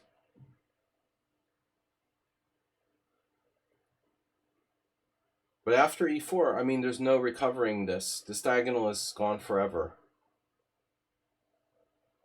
I think his plan was to stop knight g4. But ultimately, that's not the only issue. So now Morales played e5, but I'm not so sure he should play e5. Of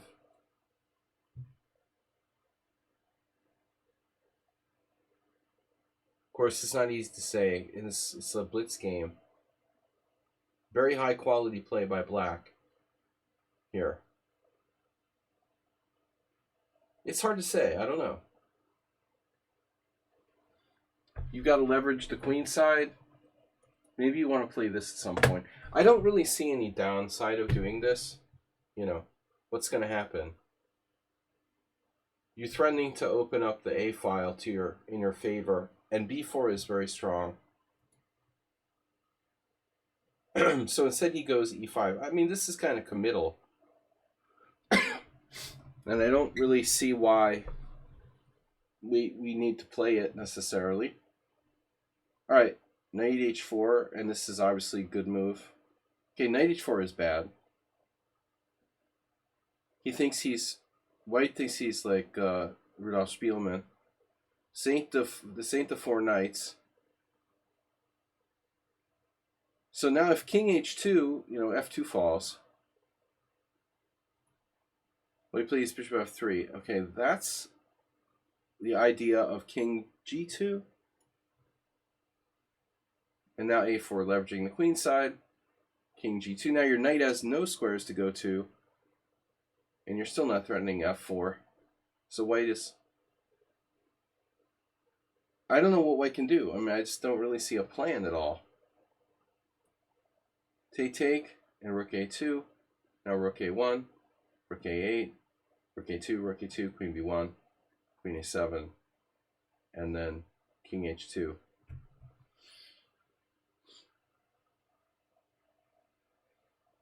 So you can play like bishop d4, bishop d4, pawn d4, and this was a mistake. Down to 49 seconds.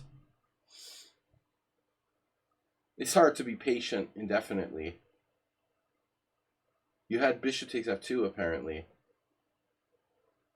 Of course you did. You just forgot that rook takes f2, queen takes f2 was check. Yeah. So he blundered bishop takes f2, you didn't play it, bishop d4, e4. I don't know that e5 will ever be a thing. He played rook d1, and now you're winning. Not so easy, but the only thing that you've lost your strong point on e5, so you could potentially play e5 some positions. Queen a3, trying to get in there. Apparently d3, I don't know how that works. Is a move.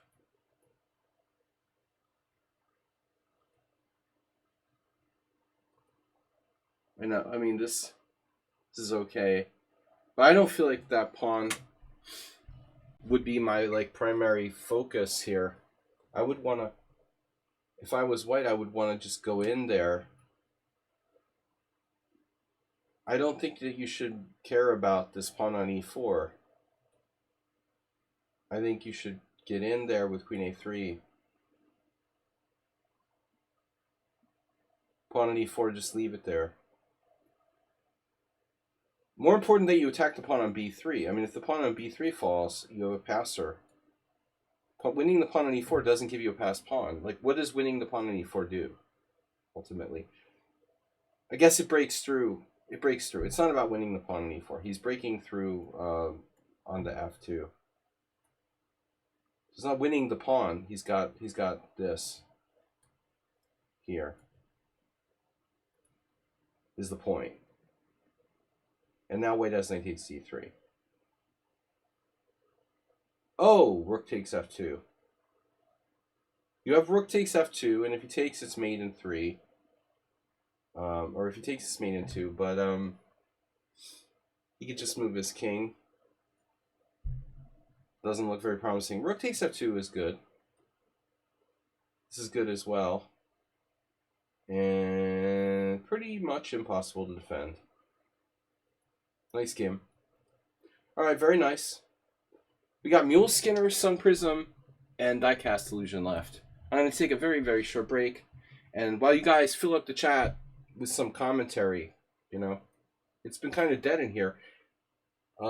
These Tricks dropped a comment about half an hour ago about his pet turtle. But, I mean, come on, guys. Let's do some analysis. Be right back.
All right. Hey.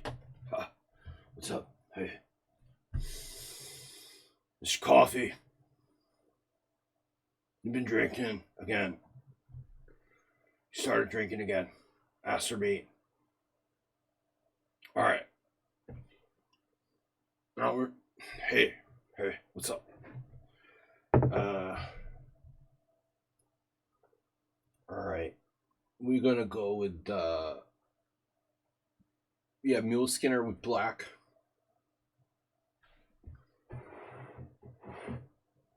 What's up?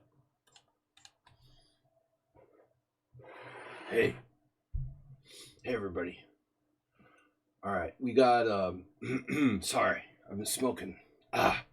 Smoking too many big ones. Throat's a little rough today. Yeah, we got e4, e6. Oh no. Mule Skinner with the opponent playing d3. Oh, I'm terrified. I'm so scared. Oh my god, what are you going to do to me? You're going to play d3. What a ballsy move by white, right? So, yeah, we're gonna need to change stream title. Hey, yeah. Whew, we're gonna need a more original stream title than this. We have a decent turtle, a desert turtle. I had a snapping turtle. I had to carry him around with oven mitts. We had like double oven mitts, and I had to put him in the. It was like put him in the barrel, one of those big plastic barrels you can buy at like Target. Oh no, don't go to Target. Um, it was funny. He was very big and like 20 pounds and heavy, but he would bite. So he'd bite your finger off. You had the two sets of oven mitts, double oven mitts. I was double bagging it, like taking no chances. All right. Anyway, so this is lame, man. I mean, come on, dude. D3. All right. D3, D5. We're playing the French. This is from over the board game.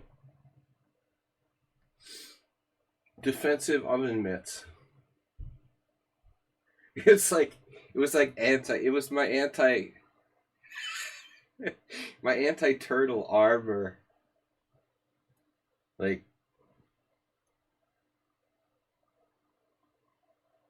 I felt like, yeah, something from the Muppet Show. Knight d2, knight f6. So we've talked about this before. I like the John Watson,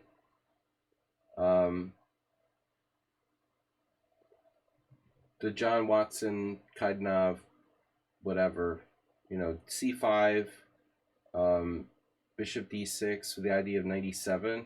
We talked about this before. But I'll show you another idea. Larry Tapper once played a game against me where I think he did like knight c6, one of those knight c6 things, and it's actually like really annoying. I mean, what can white do about that? Honestly, if black plays knight c6, I don't know that white can really get an advantage.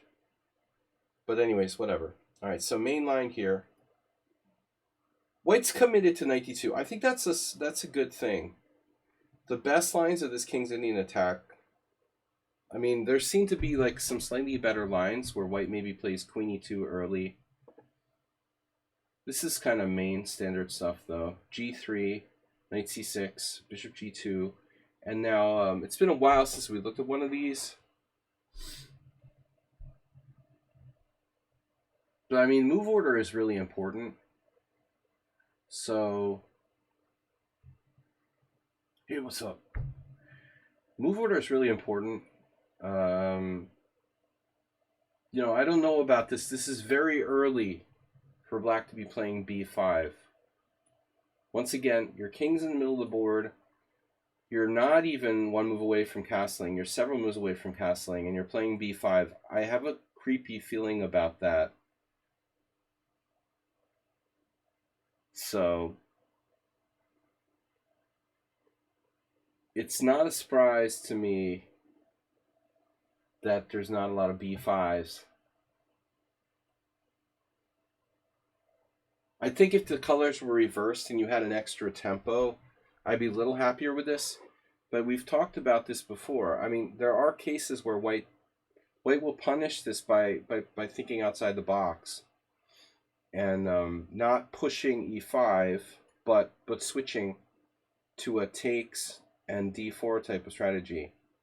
So in the game, he castles, you played bishop e7, now he takes, and I think takes is a question of timing as well. But you got a Rubinstein structural kind of approach here by white.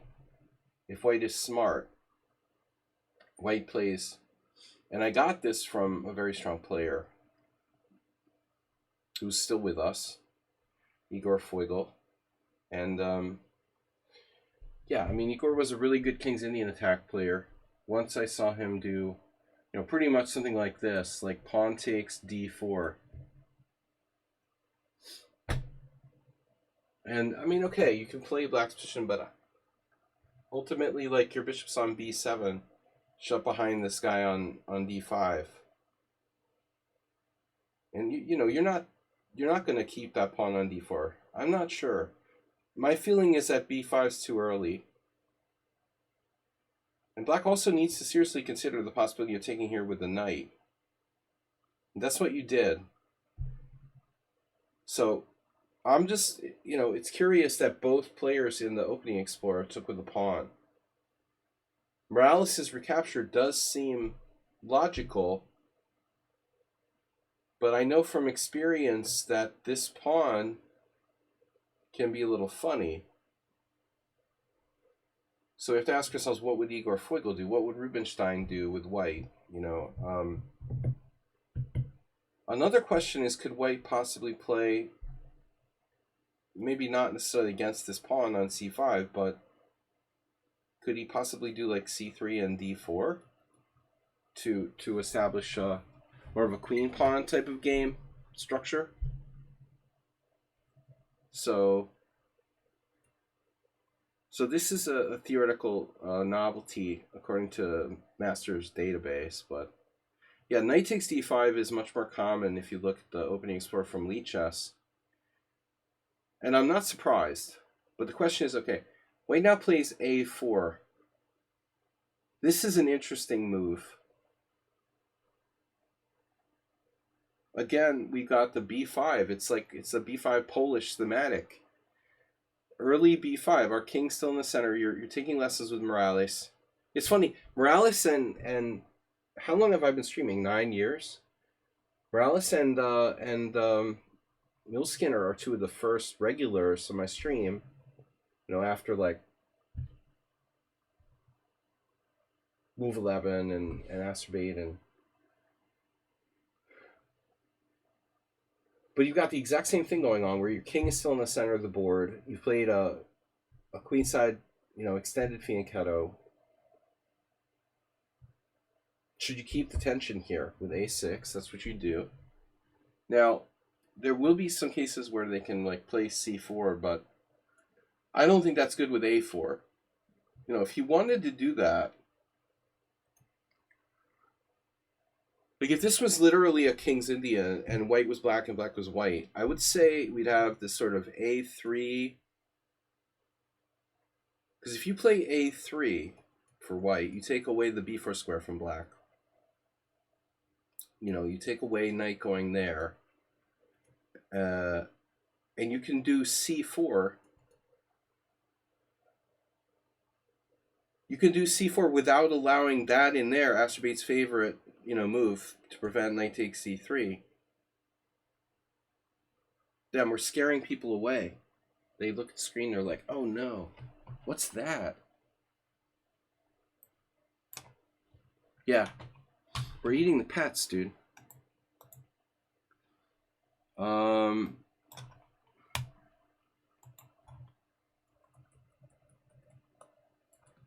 I am eating the pets.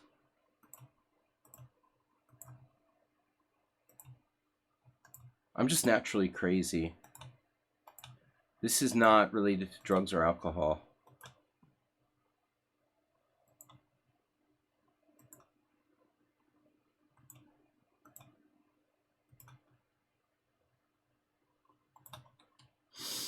I'll probably get accused of animal abuse now. All right. So, yeah. Okay, so a4 kind of committal. a6. Now knight e4. So he's... I don't know, man. I mean, it doesn't seem like white has a clear plan to me. But you need to get yourself developed here. Why is white not playing rook e1? I mean, why is he not playing that fundamental move, which is useful in almost any situation here? Rook to the e file. Bishop d2 would be the first things I would think of. But instead he goes here. So this is kind of coffee house. But he has an idea of queen h5. And I do think you delayed your kingside development a long time. Now h6. And now the consequent thing to do for white would be to play queen h5. But again, you know, if I had played a3, the knight before wouldn't be possible. Now it is. Just saying. g6, queen h3. This is scary, but like, what do we do about that, for example? Is white's position really correct? Probably not. All right. So h6, knight h3, and now queen c7. a5, takes, and then queen g4. A reasonable move attacking g7, you can't castle, so now you play king f8. And I think that you need to seriously consider the alternative in this position, or alternatives in this position.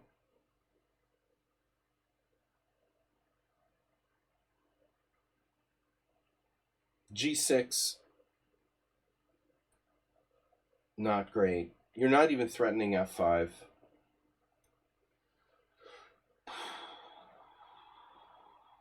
g5 is probably better than g6, but also not great. So king f8, now we have no rook.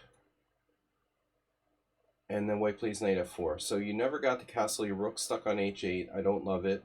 Knight f4, bishop f4. If the queens are off the board, he'd be... Well, anyway, he's getting to the a file now. You know, I'm really concerned about this. e5. Bishop e3, protecting the d4 square, attacking the c5 pawn. Here, here, here. Attacking c2.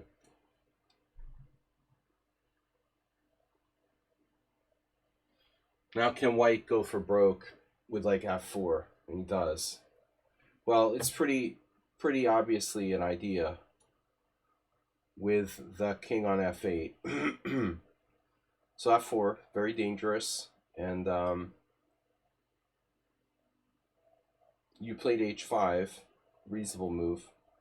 And now white has to make a decision about which square to go to with the queen. Don't forget that h5 is slightly weakening your position as well. I'm not sure, like, you know, that's necessarily best or forced or whatever, you know. You could theoretically play, I guess, a bunch of different moves in this position. I mean,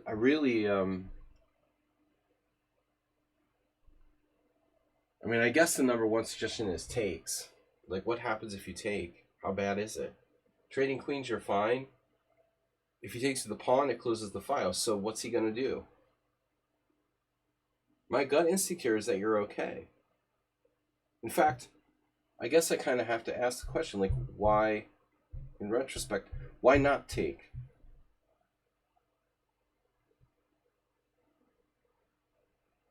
I guess he takes to the pawn. You know, you could take on c2. It's not clear. If he takes to the rook, so let's stop here for a second.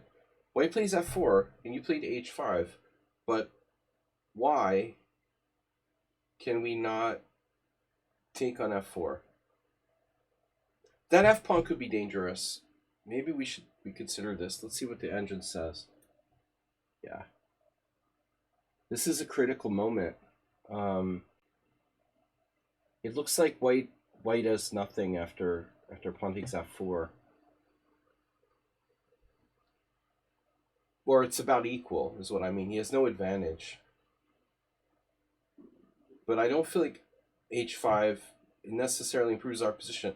It could have a defect. I mean that we do give up some control of g5. Now, obviously, you might be very seriously planning to develop your rook on the 6th rank. h5 is a reasonable move. You also have h4 yourself, okay, and then queen f5, very aggressive move. He's actually attacking e5. I guess if there's any refutation of h5, this is it. This is not what we wanted to see here when we played h5. This is your brain on h5. Now, this is seriously the only problem with h5. And it is a problem, it looks like.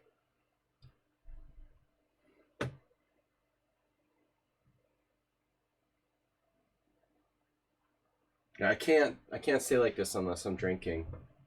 I haven't had any alcohol in a week. So this is going to be my only game as the Drunken Master. We're going to have to switch back into normal personality in a minute. I can't drink alcohol because my immune system is shot from the COVID or whatever. I would like to drink some wine right now, but I know I shouldn't. They're eating the cats. We're eating the pets. So I'm a migrant. I am. I don't know what to do now. Now, obviously, yeah, the queen on f5 is such a good move. What are you going to do? You played bishop c6 and you just like lose your central pawn? So I don't think that's a good solution. What the hell are you supposed to do? I have another question. When you played bishop c6, why doesn't he just take with the queen? Well, I guess his move is good too. So I don't know. I don't understand bishop c6. I just don't think this is a viable move. We got to come up with something better than that. Even if I have to lose a pawn.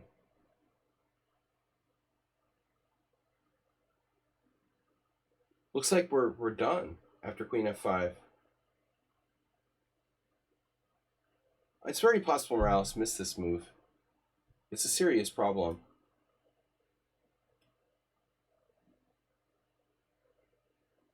And so it turned out the point of bishop c6 was to play the Steinitzian school of defense with bishop e8. But this looks pretty ugly. Nevertheless, we're hanging on. We're hanging on. And c2 remains a source of counterplay for black. So white now goes h4. But I guess the million-dollar question is e6, right? What happens after e6? Or the obvious knight g5. Excuse me, knight g5. Well, knight g5, bishop g5. No, we're kind of staying alive. I still don't like black's position at all, and I think like the critical moment was back here. It should take here, and things aren't so bad. But after h5 here, I don't like our position anymore, and after this, I don't really understand h4. He wants to play knight g5.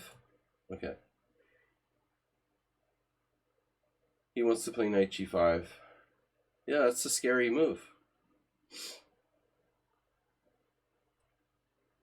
This is more like desperation. What? What? I thought the point was knight g5. So you think you're holding on here? You have any tricks? Bishop takes g5. Pawn takes g5. This is scary. I don't like this anymore. Guys, I don't like this anymore. I don't like this. This doesn't look good.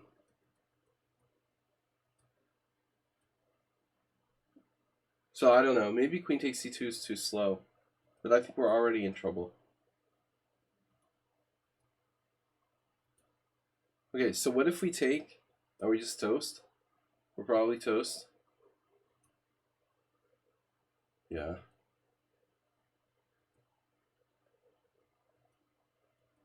It's over. Alright, guys. Not a good situation. Black loses to the King's Indian attack. Without castling, we got to figure out what we're doing there. You know, I'm not happy with the way that went down. But again, after pawn takes f4, I think your position was actually okay. But nevertheless, not a traditional approach. All right, I'll be right back, guys. Going to change back.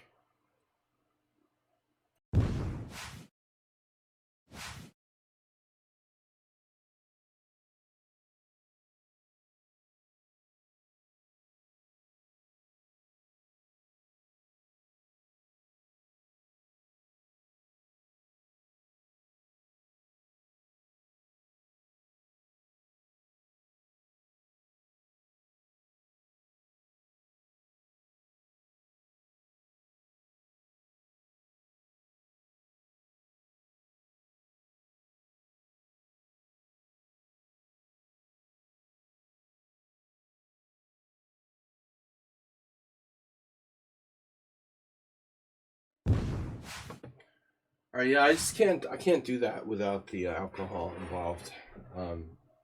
That's no fun when I'm sober. All right, next game. Not a good one for Mule Skinner. This is Sunk Prism against Nefedov, and I did look at this game originally on Tuesday.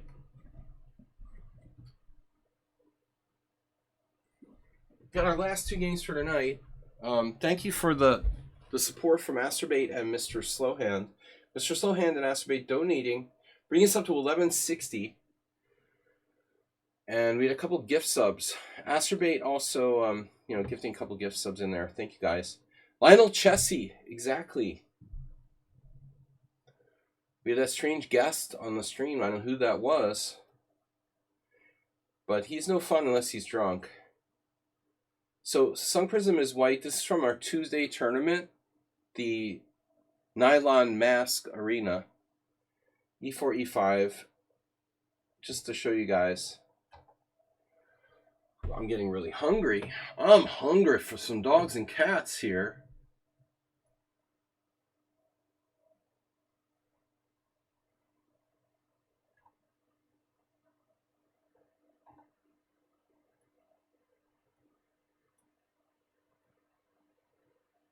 So it was Scotch game Mises variation.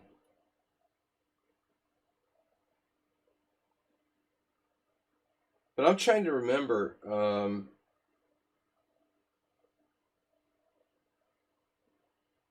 Who was it that played the? Was it Sunk Prism that played the Goring Gambit or whatever? Was it you who was playing the Goring Gambit? Danish Gambit, I'm sorry. This is Danish Gambit. I always get them confused. It's basically the same thing. Alexa SU has followed.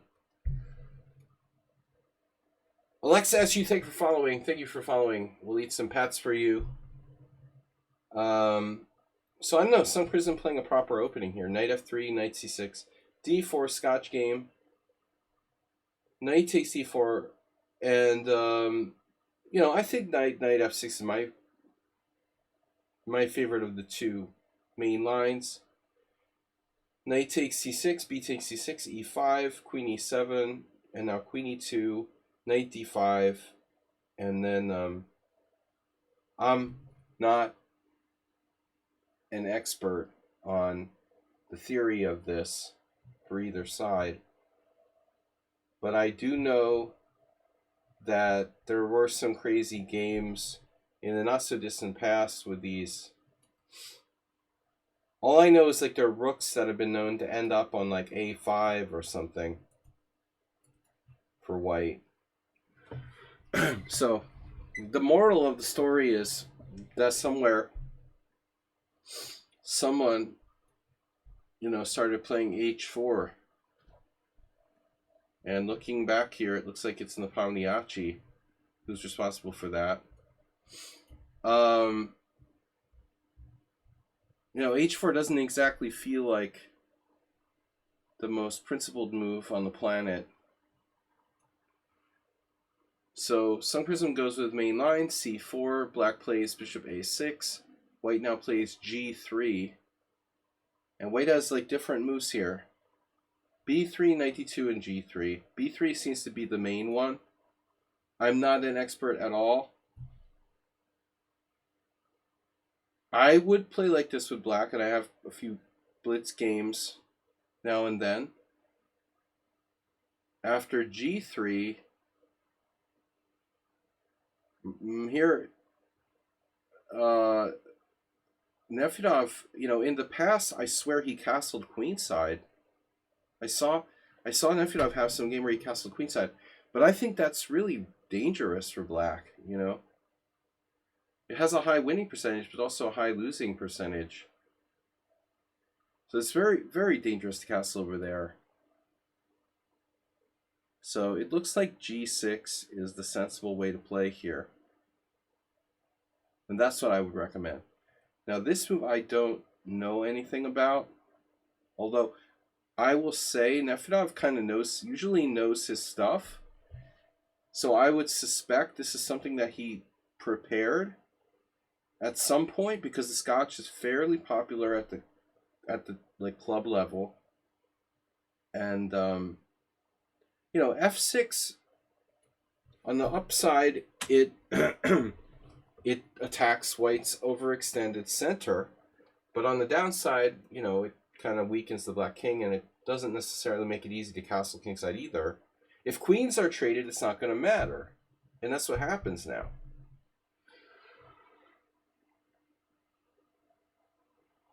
So I think the Sun Prism just,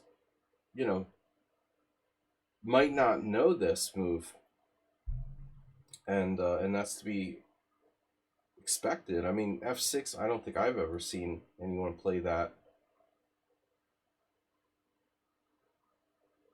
The idea is the black's king is in the center, and castle queenside is never safe 100%.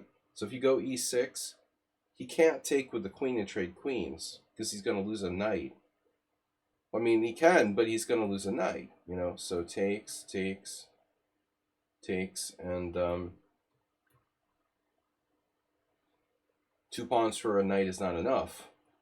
So e6 turns out to be like a really neat idea, and I guess this could be very, very troublesome for black. The best chance is probably castle queenside. And now we got a couple of games here, which go back as far as Ildi Model 1992. Probably like Hungarian Team Championship. Bishop h3. She was quite strong back then, playing with the Polgar sisters. Hungarian women's Olympiad team. But e takes f6 is lame. I would say this is kind of lame.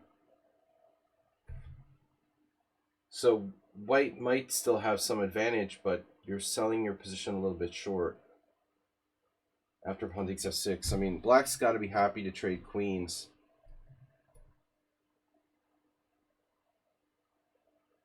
Maybe white is still better in some sense, and we'll see the play in the middle game is about the pawn structure.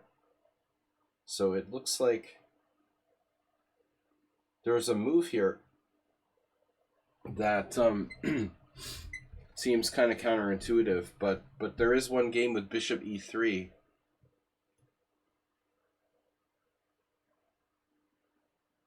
I mean, white is actually behind in development at this point, so I don't know about that. Knight c3. I'm not averse to trading queens. White has a slightly better structure.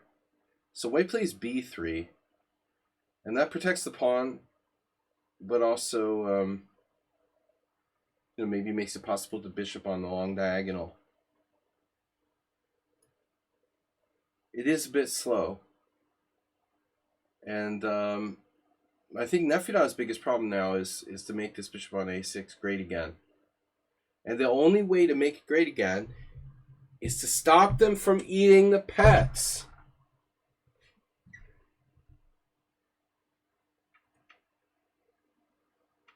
So, if you want to make the bishop on a6 great again, you have to play. You want to eat your dessert. You got to eat your pudding first. d5. You have to take it out, right? Principled move. Otherwise, we can't be great again. Queen takes c7 check, bishop takes c7, and now white played c takes d5. White is struggling here developmentally. And white is 0 pieces developed. And it's suddenly like all hands on deck. Nefedov's about to kill you, you know. So actually this move isn't, I think this isn't a choice. This is like, you better play c takes d5. Now he's only out developing you like 2-0, not, 3-0. And the king hides on g2. But I think, here's one of those situations where it's conceivable that black could play a move other than the obvious.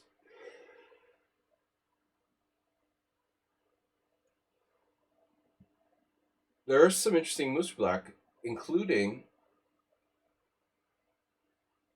knight e4, giving it dubious. Bro, that's because like some other move was better, not because d5 was bad. But that's computer stuff, man. d5 is a very principled move. But I was just wondering what would happen if white were to face like knight e4 here, for example. With the bishop f6, you have to play bishop e2. And then black, can recapture or castle first, threaten the f2 pawn. White will probably have to play something like this. So there's all these crazy possibilities. Nefedov could just go nuts. But on the other hand, like maybe g5 backfires. And he ends up with his own king, screwed on the g file. You should be in bed getting ready for school tomorrow. Fancy chess. King f1. C takes d5. This is a robotic recapture. Damn.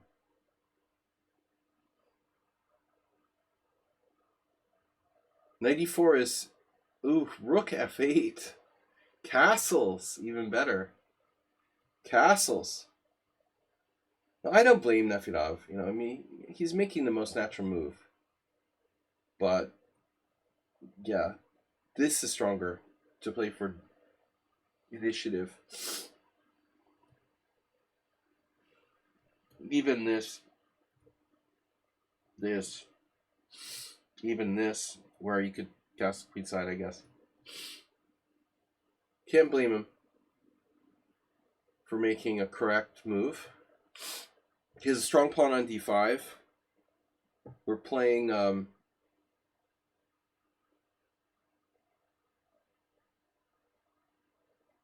very interesting endgame now,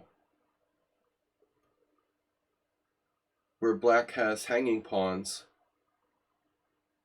but the one on d5 is an extremely influential, powerful pawn. Now black castled. I don't know, if he should castle.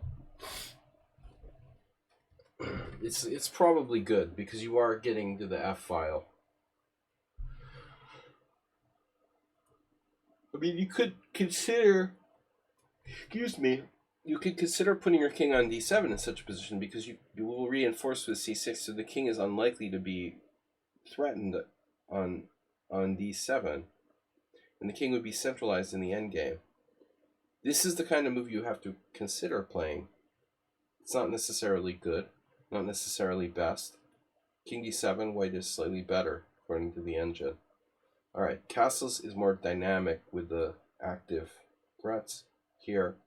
And now Nefedov played c6, another kind of defensive move. You feel black is better. Well, I don't think it's so easy. I mean, I think you're talking about a position where you got two different forces at work. Fancy chess. You know, I recommend studying the Kramer Uwe middle game books, because I think you got a situation where one side has some more dynamic, the struggle of dynamic versus static. Black's pawn structure is statically worse, but at the same time, his pieces are a little more active. Hard to evaluate, you know. Then again, the structure could change. Black could play a5, a4, and then all of a sudden, you know, maybe black has two connected passed pawns or something. Yeah, it's just complicated. I wouldn't want to wager on who's even better here, to be honest with you. I swear to God, like I've not looked at the engine on this position, and there's not a stored evaluation there. I literally want to say it's like 0.0, because it's almost like hard for me to believe that either side should be significantly better. Admittedly, black has that tiny development advantage is a little scary, but I don't think it should be enough. You know, let's see. Oh God, I'm a genius. Unbelievable. Do you see that? 0.0. Just saying. My evaluation is simply like there's no way one side can be better here. It's just it's too dynamically impossible to decide. There's an equilibrium. It's like a yin yang sort of thing going on. But I think this is the move c6 is typical Nefedov. A little too safe.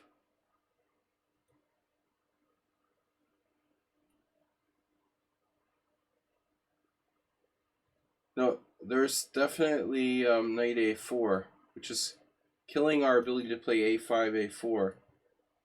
We can't play a5, a4. Maybe we shouldn't move our pawn to c5. I mean, c5 is another possibility. The other thing is, if you played c5, what if you get hit by bishop a3? That's another one. Like, oops. Model hanging pawns. What if I go here and here? Imagine that, like, nightmare scenario. Say you play like that, you know, that, and that. This is the nightmare hanging pawn scenario. Where white has, like, maximum pressure on your hanging pawns. And black's just kind of, you know, yeah, he's all right. He's going to have to push it, probably. And then white will go into Nimzovich, you know, like blockade mode. White is still not better. It's a tough position, man. It's tough, but it's very close. So c6, a bit too safe, but solid. And then bishop f4. What do you guys think? I mean, is bishop f4 really the best move here? In a perfect world, we're playing the white side of the Tarash. It's a Tarash. You know, ask me what the opening was. I wouldn't know it was a Scotch. I would say, if you asked me what this opening was, I would say it was a Tarash Queen's Gambit, somehow. And we got this endgame. I played a normal fianchetto. Somehow the white square bishops got traded. And, you know, if I could put my pieces anywhere with white, I would want to put my bishop on d4. Right? We want to set up bishop on d4, knight on a4, rook on c1. We want to create a blockade. And you say bishop f4 seems like a necessary move.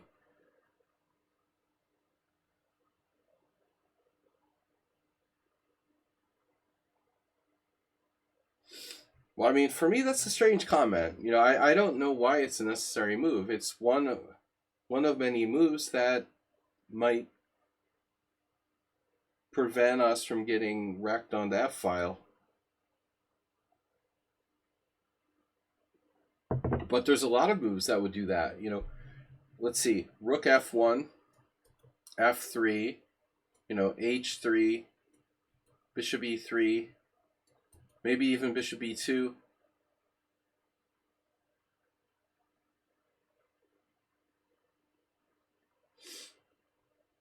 So I don't know. For me, like Bishop F4 is kind of arbitrary.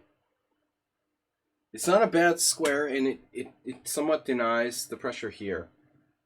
But it doesn't blockade the black pawns. Now, the problem is if you go Bishop E3, black has Knight G4. And now if you go Bishop D4, black has C5. That was where I stopped when I was analyzing this position. But something just occurred to me, you know, that if you do that, white has knight takes d5, and now after pawn takes, knight takes e7 check, suddenly black is like worse. So it's like, wait a minute, hold on, stop the presses. Right. But let's calculate, not just speculate. Bishop e3, knight g4, bishop d4. Now what do? If c5 doesn't work, because of knight takes d5, we have a problem here, Houston. This is coming next. And then your pawns are frozen. So maybe black can play like this. But the thing is the time, right? Doesn't do anything. A7's hanging. I can go h3. It's too slow. Black, I think, literally has to play bishop f6 now. And then white has to take.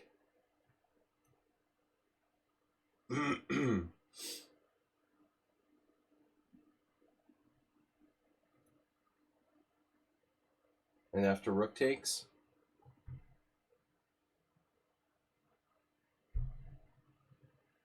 looks like black has a tiny edge with the pressure. The pawn on d5 it's theoretically a protected passed pawn, but its base pawn is very vulnerable.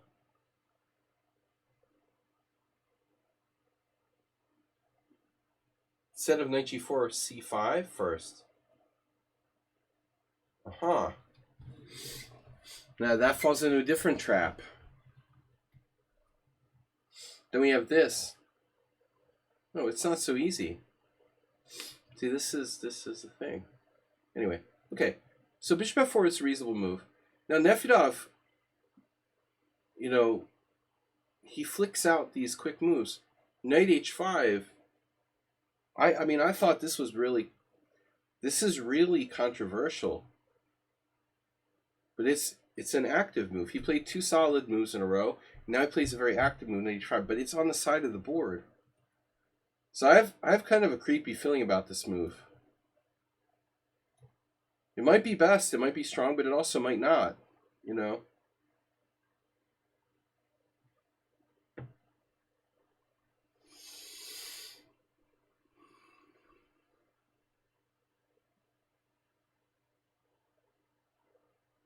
How much time did he spend on this move? Pretty long. It's a blitz game, and he spent 35 seconds. That's a pretty long think. So he did not play this quickly, and I think that's important. All right, knight h5, active move, but knight's out of position. Bishop e5. Now, at the time when I saw this position, I thought black was going to play bishop f6 and trade off the powerful bishop on e5. So I was really surprised. I was really surprised by the next move. The problem with this move, in my opinion, is that it gets in the way of your pawn on c6. So with putting the bishop on there and your knight out there, now you've got a knight on the side of the board that's out of play. And then you put your bishop on c5, and that's actually a target along the C file.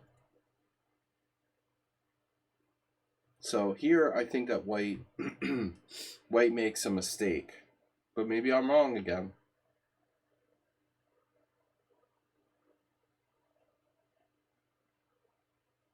Do you think it's necessary here to play f4? Or is it a weakening move? My first thought here would be to play rook f1. It's a bit passive.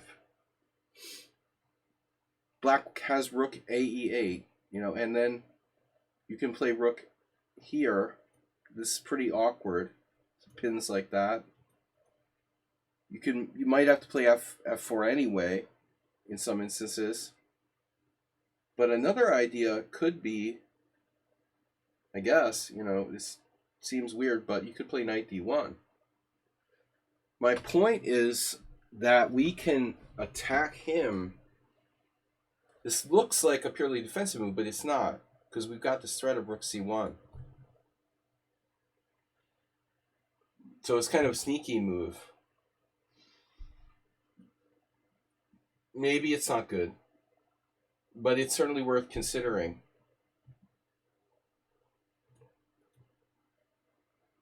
f4.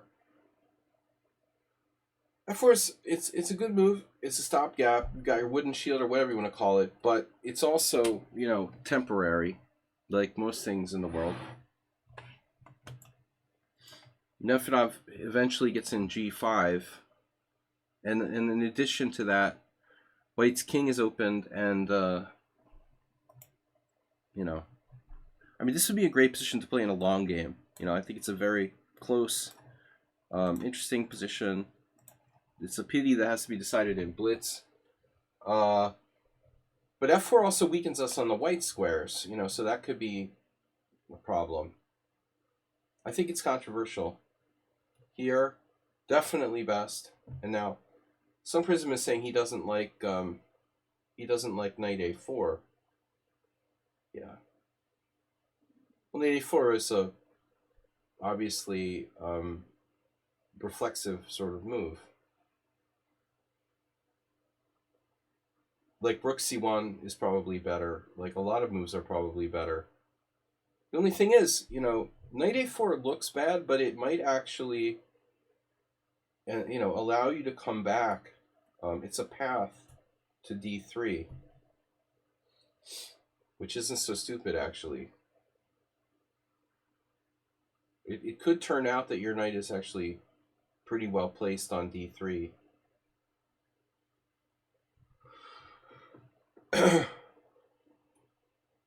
I think I like it better than, knight h5, ultimately. Now he went here. I expected... Actually, I don't know what I expected him to play. Maybe he should have gone to a3. If you're going to put your bishop somewhere, why not put it on a3? It stops rook c1.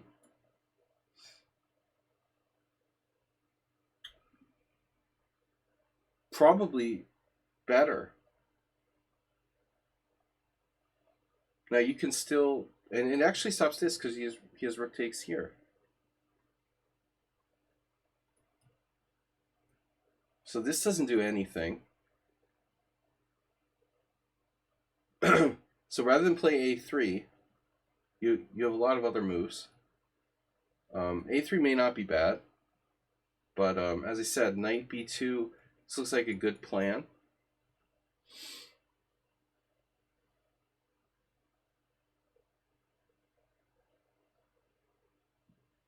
Well, c6 is juicy, but black has all of his pieces developed, and black also will have counterplay. So, good thing about knight b2, knight d3 is that it will even support our f4 in the event of g5 and e5, and it defends f2. It does everything. Think about how strong the knight is on d3. It pressures c5 outpost square. It guards e5. It guards f4. In the event of g5, we can just sit there. It guards f2, so nothing comes down inside of f2. It's a great maneuver if it works.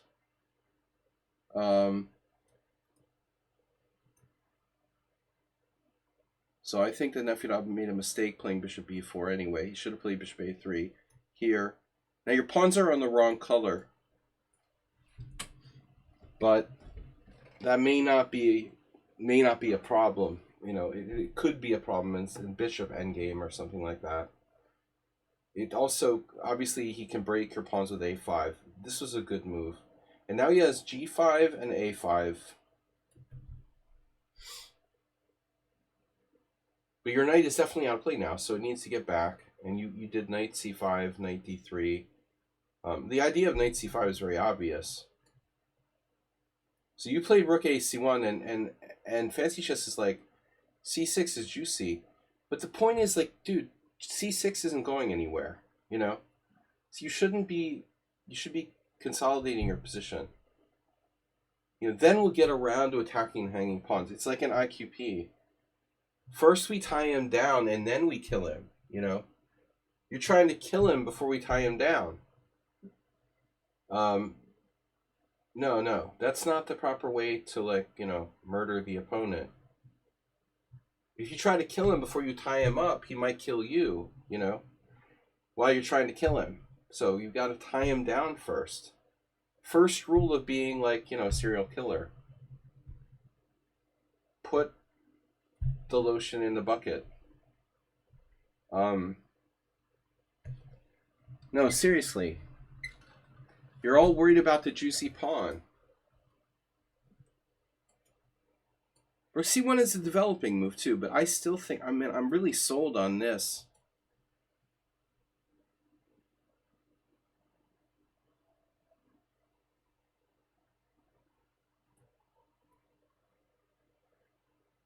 Yeah, that's annoying. g5 was annoying. I called it in the game, and then, you know, you did what it looked like you have to do.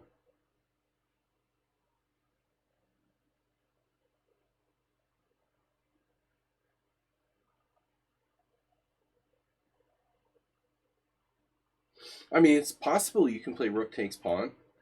But what's going on after pawn takes? I mean, to me, it looked like black is okay. I would have played the same move as you at this point, which was rook f1. So apparently, you had a weird move, rook h e1, which is like a strange way of indirectly defending the pawn on f4. Now g takes f4, g takes f4, and then Nefedov played rook e6, which I expected. But, you know, again, hanging pawn positions are like the closest relative to IQP, static weakness type position. The most important thing is to play actively, not be materialistic. Rook e6 is a defensive move that also has some offensive points, right? So it looks good. But I think that black should also consider, like, sacrificing a pawn. For example, a5.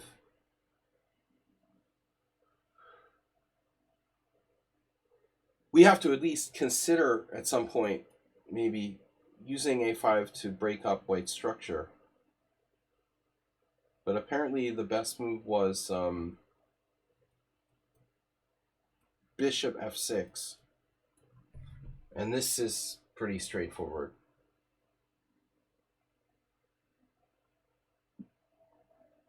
If you take, rook takes defense c6. If you take on c6, black at least gets the pawn back on e5. I think you should take on c6. Probably. Bishop takes, pawn takes, and now I guess rook takes, king takes, and rook takes e5. And after this, I guess, I mean, like all endgames that are simplified, it's probably a draw, but it does appear that white might be a tiny bit better. The knight on a4, though, and both of you guys have these knights like in horrible position. Yeah, rook c7 and white is significantly better, but it's still a draw with perfect play. Boom, boom. I didn't like king h1. I'll tell you. Sun Prism, I thought you should be more active here and play king f3.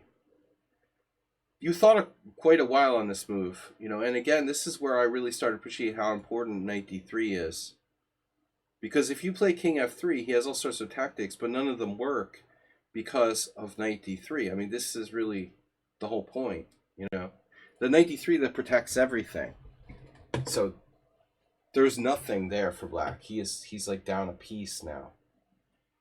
So if you go out to f3, the beauty of this move is that, you're actually kind of dominating his knight. When your king is diagonally from the knight, his king is like maximum distance from checking you. Plus, you're centralizing your king for the endgame. I know it looks dangerous because he's got rooks on these files, but don't forget, you're also playing on the G file. You should always centralize in the endgame. King h3, yeah, king h3 is weird, You could even go here. I mean, I think it's either king f3 or king h1. I think that I definitely would play king f3, but this is second best probably. I don't see any case for king h3, and then Nefedov quickly played rook f5, which I think this is actually the engine move. Well, we can double check, but I thought it was kind of a weird move, in a way. It's the Asterbait style, like rooks up close.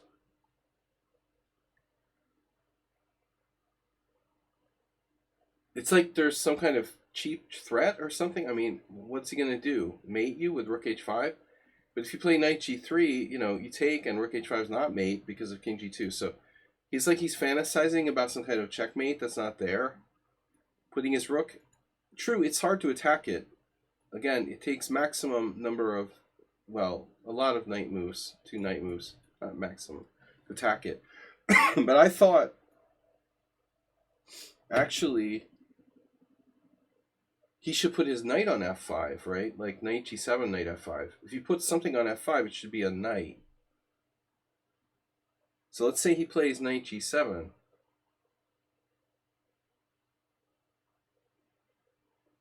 If you want to train your dragon, change your bishop, that's fine with me. I think the black is fine with that. That's important, that bishop on e5. Knight g7 to go to f5 makes some sense. So I thought rook f5 was kind of weird. What does the computer say? It is, yeah. Knight g7 must have a tactical problem. Oh shit. It has a tactical problem. No way. Bishop g7, you can't take with the rook because of knight g7. If you take with the king, wait, is f5 and so that's why you can't play knight g7. Okay. Probably Nefedov saw it. I didn't see it. He must have seen it, the threat. And that's why he wanted to put the rook on f5 to blockade. This is number 1 move. How much time did he spend on this move? 10 seconds to find the best move. Nefedov was definitely an engine. No. It's a good move. Fundamental, but also not obvious because you're putting the rook really up close and personal there. Rook c2, bishop f6, and then knight d7, takes, knight takes. Here, rook takes c6. And now rook takes e5 doesn't work.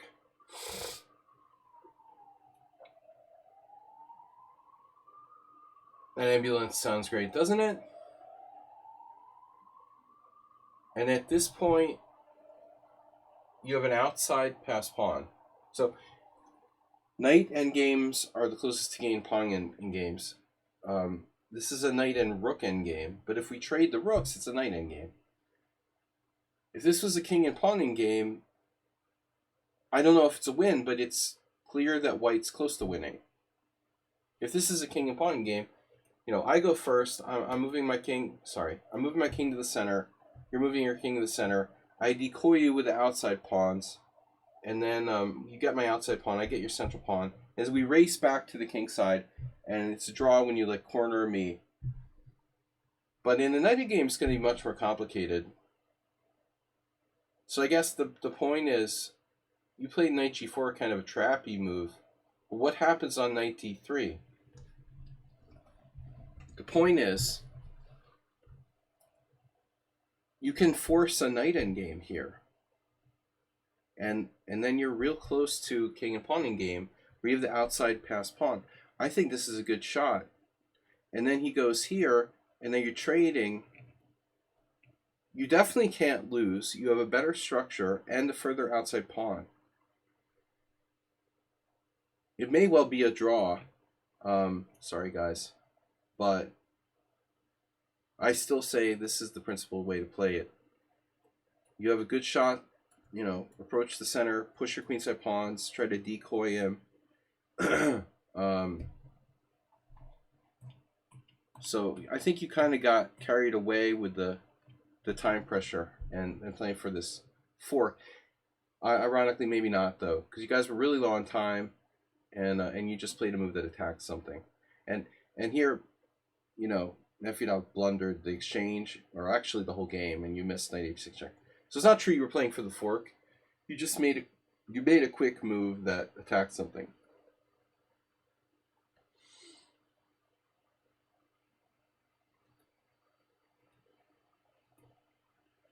This just blitz. And white won on time. Final position is practically equal. Black's king is better, but you have the outside pawn. Alright guys, I'm losing my voice.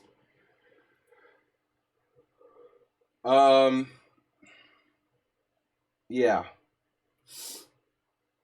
So, how to be a better serial killer. Do your research. It's like everything else. Being a great serial killer starts at home. You have to really put in the effort, doing your homework. Did you guys see that case in Idaho or whatever? That guy killed some people, and now somehow the investigators got some scandal because they messed up some evidence. I don't know, there's some news story about that. I'm not really that into true crime. I just noticed it the other day. Yeah, Brian Hochberger, or whatever his name is. So this is like a murder case from 2 years ago, which is still being, tried now. That really weird murder case. They got him with DNA evidence, but there's some question about how legally they obtained the evidence. Then there's some other stuff that came out today about some other evidence. I don't know. It's an interesting story. Whatever. While we're talking about serial killers. All right, so this is, oh no, Diecast Illusion, you send in a game against me? I hate when people send in my games. All right, so this is the last game before I lose my voice. I thought I was through the COVID, but it looks like talking doesn't help my throat feel better. So last game, yeah, I looked at this game myself, and it's weird to play it with black, but we will. So you played Aliakin, I played e5, knight d5, I played d4, you played d6, and I played knight f3. And I think this is the professional way for white to play.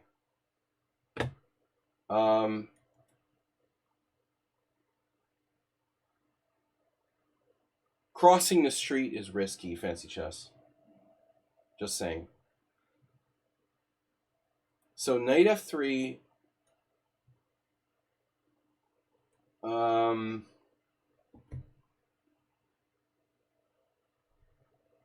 I'm just in it for the $1 million book deals, that come along with it.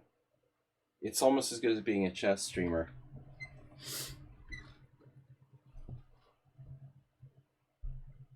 Yeah, I don't know why you assume I played 4 pawns attack. I think the 4 pawns attack is interesting. I played that in Blitz, but don't really know it that well. You imagine that. I wonder what country has the most serial killers. Canada. Knight f3. Might be like Russia, dude.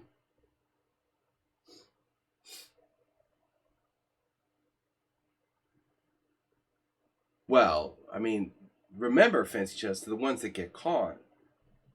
I think Russia's pretty high. All right, anyway, d6, knight f3, d takes e5, takes. Now c6. This is main line. I just want to say a couple things here. First of all, the old variation with bishop g4 is still, I think, a reasonable try. The second thing I want to say is that I think that g6 is a reasonable try. And I played the Alekhine a lot in mostly blitz. But I would recommend playing these variations as well. That's all I'm saying. I think you should probably play more than one thing if you're going to play this. Not to be too predictable. So d takes e5, knight takes e5, knight d7, and knight d7, sorry, knight d7 you didn't play. Knight d7 is playable. The computer might refute this. I don't know what the final analysis is of knight takes f7. You know, famously Tal refused to play knight takes f7 against Larson. They had some interesting games. But I mean, you'd think like Stockfish or one of these Alpha Zeros could basically solve knight takes f7. I don't know where it stands. But not so easy. Anyway, so c6. Now I played this weird move, queen f3. And usually white plays bishop c4 more often. I think I should probably play bishop c4. But nevertheless, this is interesting. You played bishop e6, and then I had played this previously against Bombist. Bishop c4 just last week in the simul. And then after knight d7, I played the lame knight takes d7.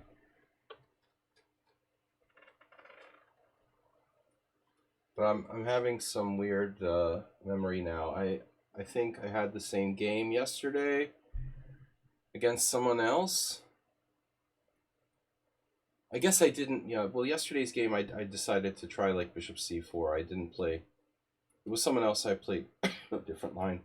But after this knight d7 move, I don't really like allowing you to take on e5.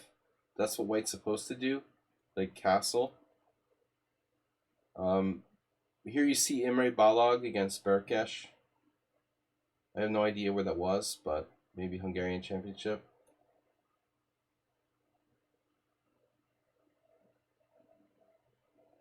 Looks like g6 is the #1 move. Anyway, queen f3 is rare. So I take, and after queen takes d7, there's just this one game, right? With this kid who's this young, very young, 12-year-old, 11-year-old, 12-year-old star. Faustino the Fifth or whatever. One of my favorite Spanish red wines. Faustino 7. Yeah, he's originally Argentinian, right? And he's like moved to Spain or something. But the other guy was renting my friend's apartment down the street a few years ago. And he's from Costa Rica. But I'm really shocked that guy's 25, 44. Like, he's not that young. I mean, I don't know how this guy went from being like 2380 to 2544. I don't think he's like that young. But anyway, not important. Knight takes d7, queen takes d7. So white has a little edge here. Castles, g6, and now I played c3. So Imre played knight d2, but they both played knight d2. Which is probably, like, c3, my move isn't necessary, is the point. I don't remember what I did against Bombist. Let's see. I had a slightly different position than against Bombast. I did c3. You played bishop g7. I played rook e1. And then, you know, you castled. Oh, we transposed a Robert Rowley versus Ibragimov. By the way, I played in that tournament in 1992, Philadelphia International, and I beat Rowley, and John Curto published the game in the Boston Globe. Strange. Like, what are the chances of that, you know? Rowley's like a FIDE master from Arizona. I don't know if he's even still alive, but Ildar is back in Mordor somewhere. But there's two games here, and Gdansky, also a very strong player, had white. Now I think white has a very slight edge, but it's interesting that you played the same move they played, knight c7, and now we have three games where all three games are strong players, and two of them played bishop f1, which didn't occur to me. But you know, when you think about it, bishop f1 kind of sucks, you know. I mean, you're talking about, like, what's the future of my bishop on f1? They're just like generally avoiding exchanges of pieces here. But I don't understand, you know, I don't understand Balog playing that against Berkesh. If it's a draw, you know, black's gonna have to fight for a draw here. Why play bishop f1? So I think my move is fine, and Gdansky played that. Knight takes e6. White is still a tiny bit better.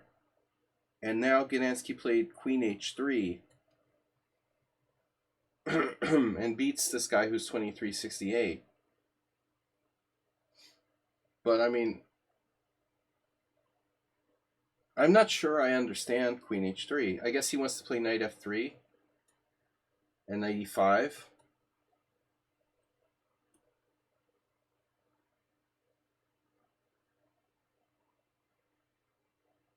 What if you don't cooperate, you know?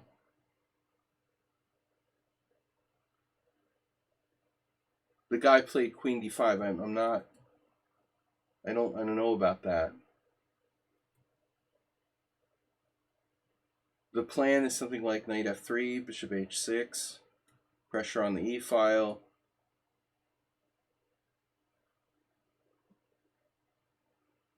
Looks like you're not getting in your hoped c5. Or are you? Oh shit. Yeah, so c5. Oh no. c5 takes, knight takes, queen takes, knight takes, rook takes e7, rook e8. Damn, dude. Rook e8, rook e8. And then does white have does black have enough compensation for the sacrificed pawn?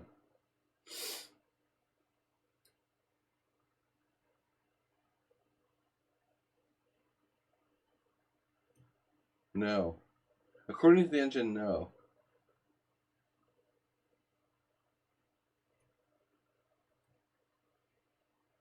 Oh shit, this doesn't work. Your rook takes d7, right, I'm sorry. That's okay, you can play a different move here, knight c5. But yeah, okay, so the compensation isn't enough. So Gdansky's move makes some sense. My move isn't as good, but the idea was a little different. You know, also to go here, but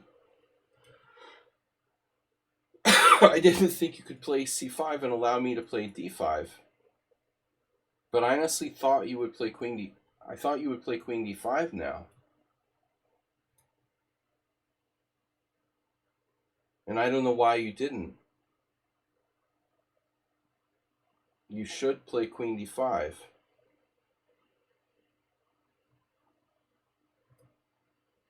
Yeah, so what's wrong with queen h3? Black was okay.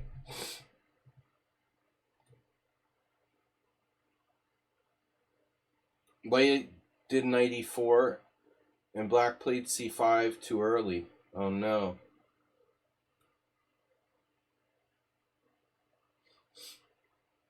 The one thing you have to remember when you have this kind of position, no, it's like the Caro-Kann.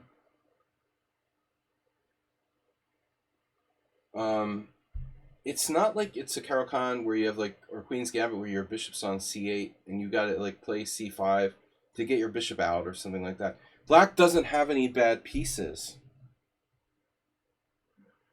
And I talk a lot about destroying the enemy center, and the plan of c5 is good, but you don't have to play c5.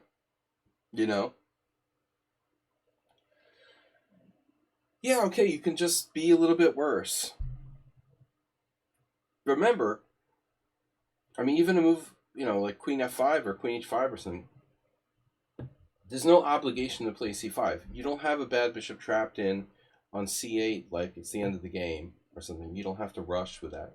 But anyway, so what happened in the game was you did this. I was like, what?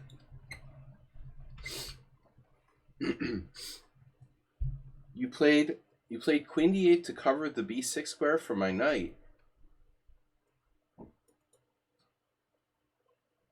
What do you mean? You mean the a5 square?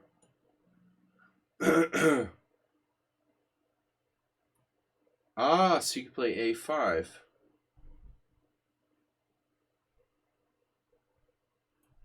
But I mean, the moral of the story is that you're slightly worse. You're black against a higher rated player. Obviously, you want to play the best moves. But I mean, you have various options. You could play rook f8. You can play queen d5. But this is undeveloping, You are undeveloping your pieces with queen d8. And if you want to stop that, then why not go to e6? I mean, to c7. I guess. I don't know. Like, c7 might be better than d8. Ultimately. This is the only bad move you played. And now bishop e3. And then maybe the computer even wanted to play b5 or something. But it's risky. I wouldn't play that either. I would play this 100 times out of 100. I'm definitely playing queen d5. I think you should equalize before you start trying to play to win. So you played a5, and then I played a4, and then you played b5, which was tactically sound, and now I played knight d2, and you played queen c7. Queen c7 was, I don't know, what you should play here. Too late to play queen d5. Can't play queen b6. So you have to play something. And I guess this. Queen d7. I don't know. Putting the queen on a light square could be better. So that if pawn takes pawn, d5, you have this, and now you're double attacking my d5. So I'm not sure about your decision to put the queen on c7 also. But now I'm low on time. Take, and then here. And then you really surprised me with b4. But I think the computer actually liked b4. Yeah.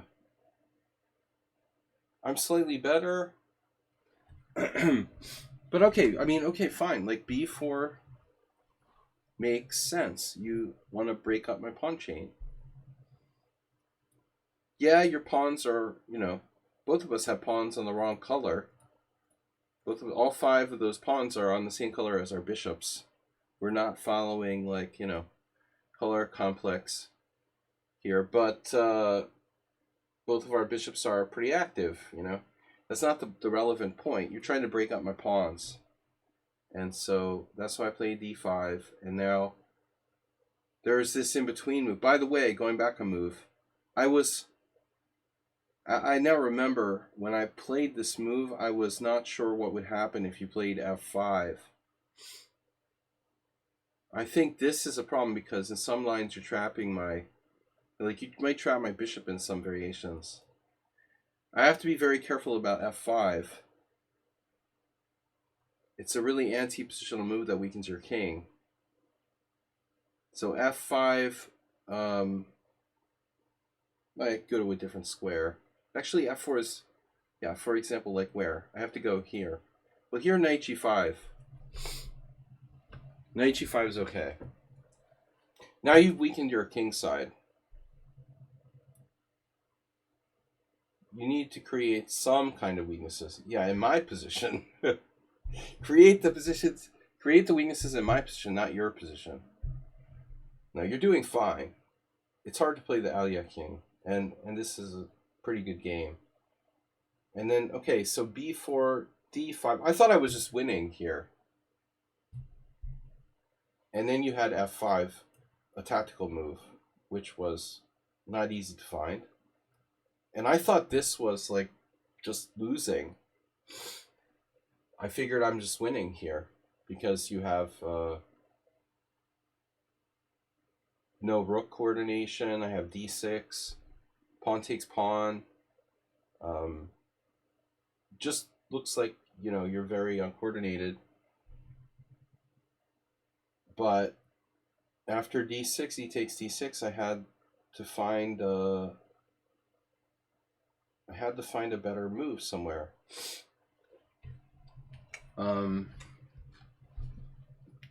Not sure knight f6 works. So here's the question. If I play knight f6, you have to take it. And if I take your rook, you have counterplay with pawn takes pawn. Yeah. Shit is crazy. That's why I didn't want to do that.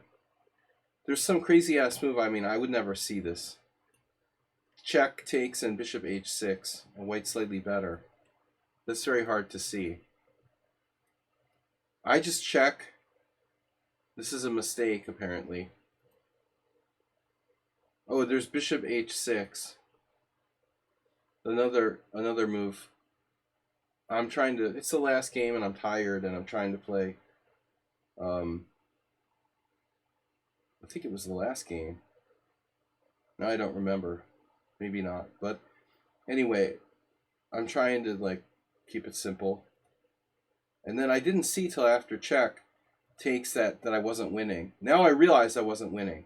You know, I saw this is complex, and if I take you have knight e6, and I realized that I'm not winning. But at the same time, I figured, well, I still have chances to win. Because I have the threat of bishop d4. So it's a dual threat of bishop h6 and bishop d4. Problem is that knight e6 defends against both. You're protecting against knight bishop d4, and you're protecting g7. And then you thought you were lost because of bishop h6. But the problem is, I would be winning except for the fact that when I sack on e6, your queen defends g7. And I saw this.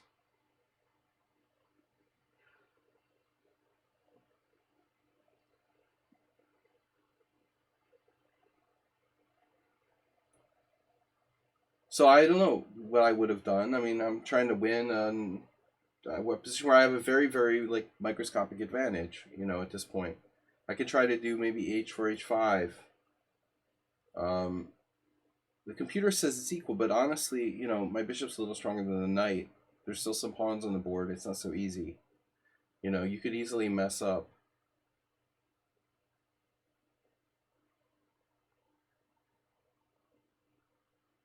Yeah, so objectively, when you resigned, this is a position where you resigned. White only has a tiny edge. And I thought like this would be your best move, but it doesn't really matter where you put the rook. So even if you go like over here, The point is, rook takes e6. You actually have queen f7. So I can't sack the exchange. The computer says this is your best move here. Wait, still a tiny bit better, but not easy. Anyway, all right, guys, that's it for tonight. I'm gonna get a break, and we'll come back tomorrow. Play some blitz challenges. Thanks to all 7 of you for tuning in, and we'll be back on Friday with 1,000 viewers or so. Tomorrow, guys. Bring it on. All right, good games. I'll see you when I see you. Bye-bye.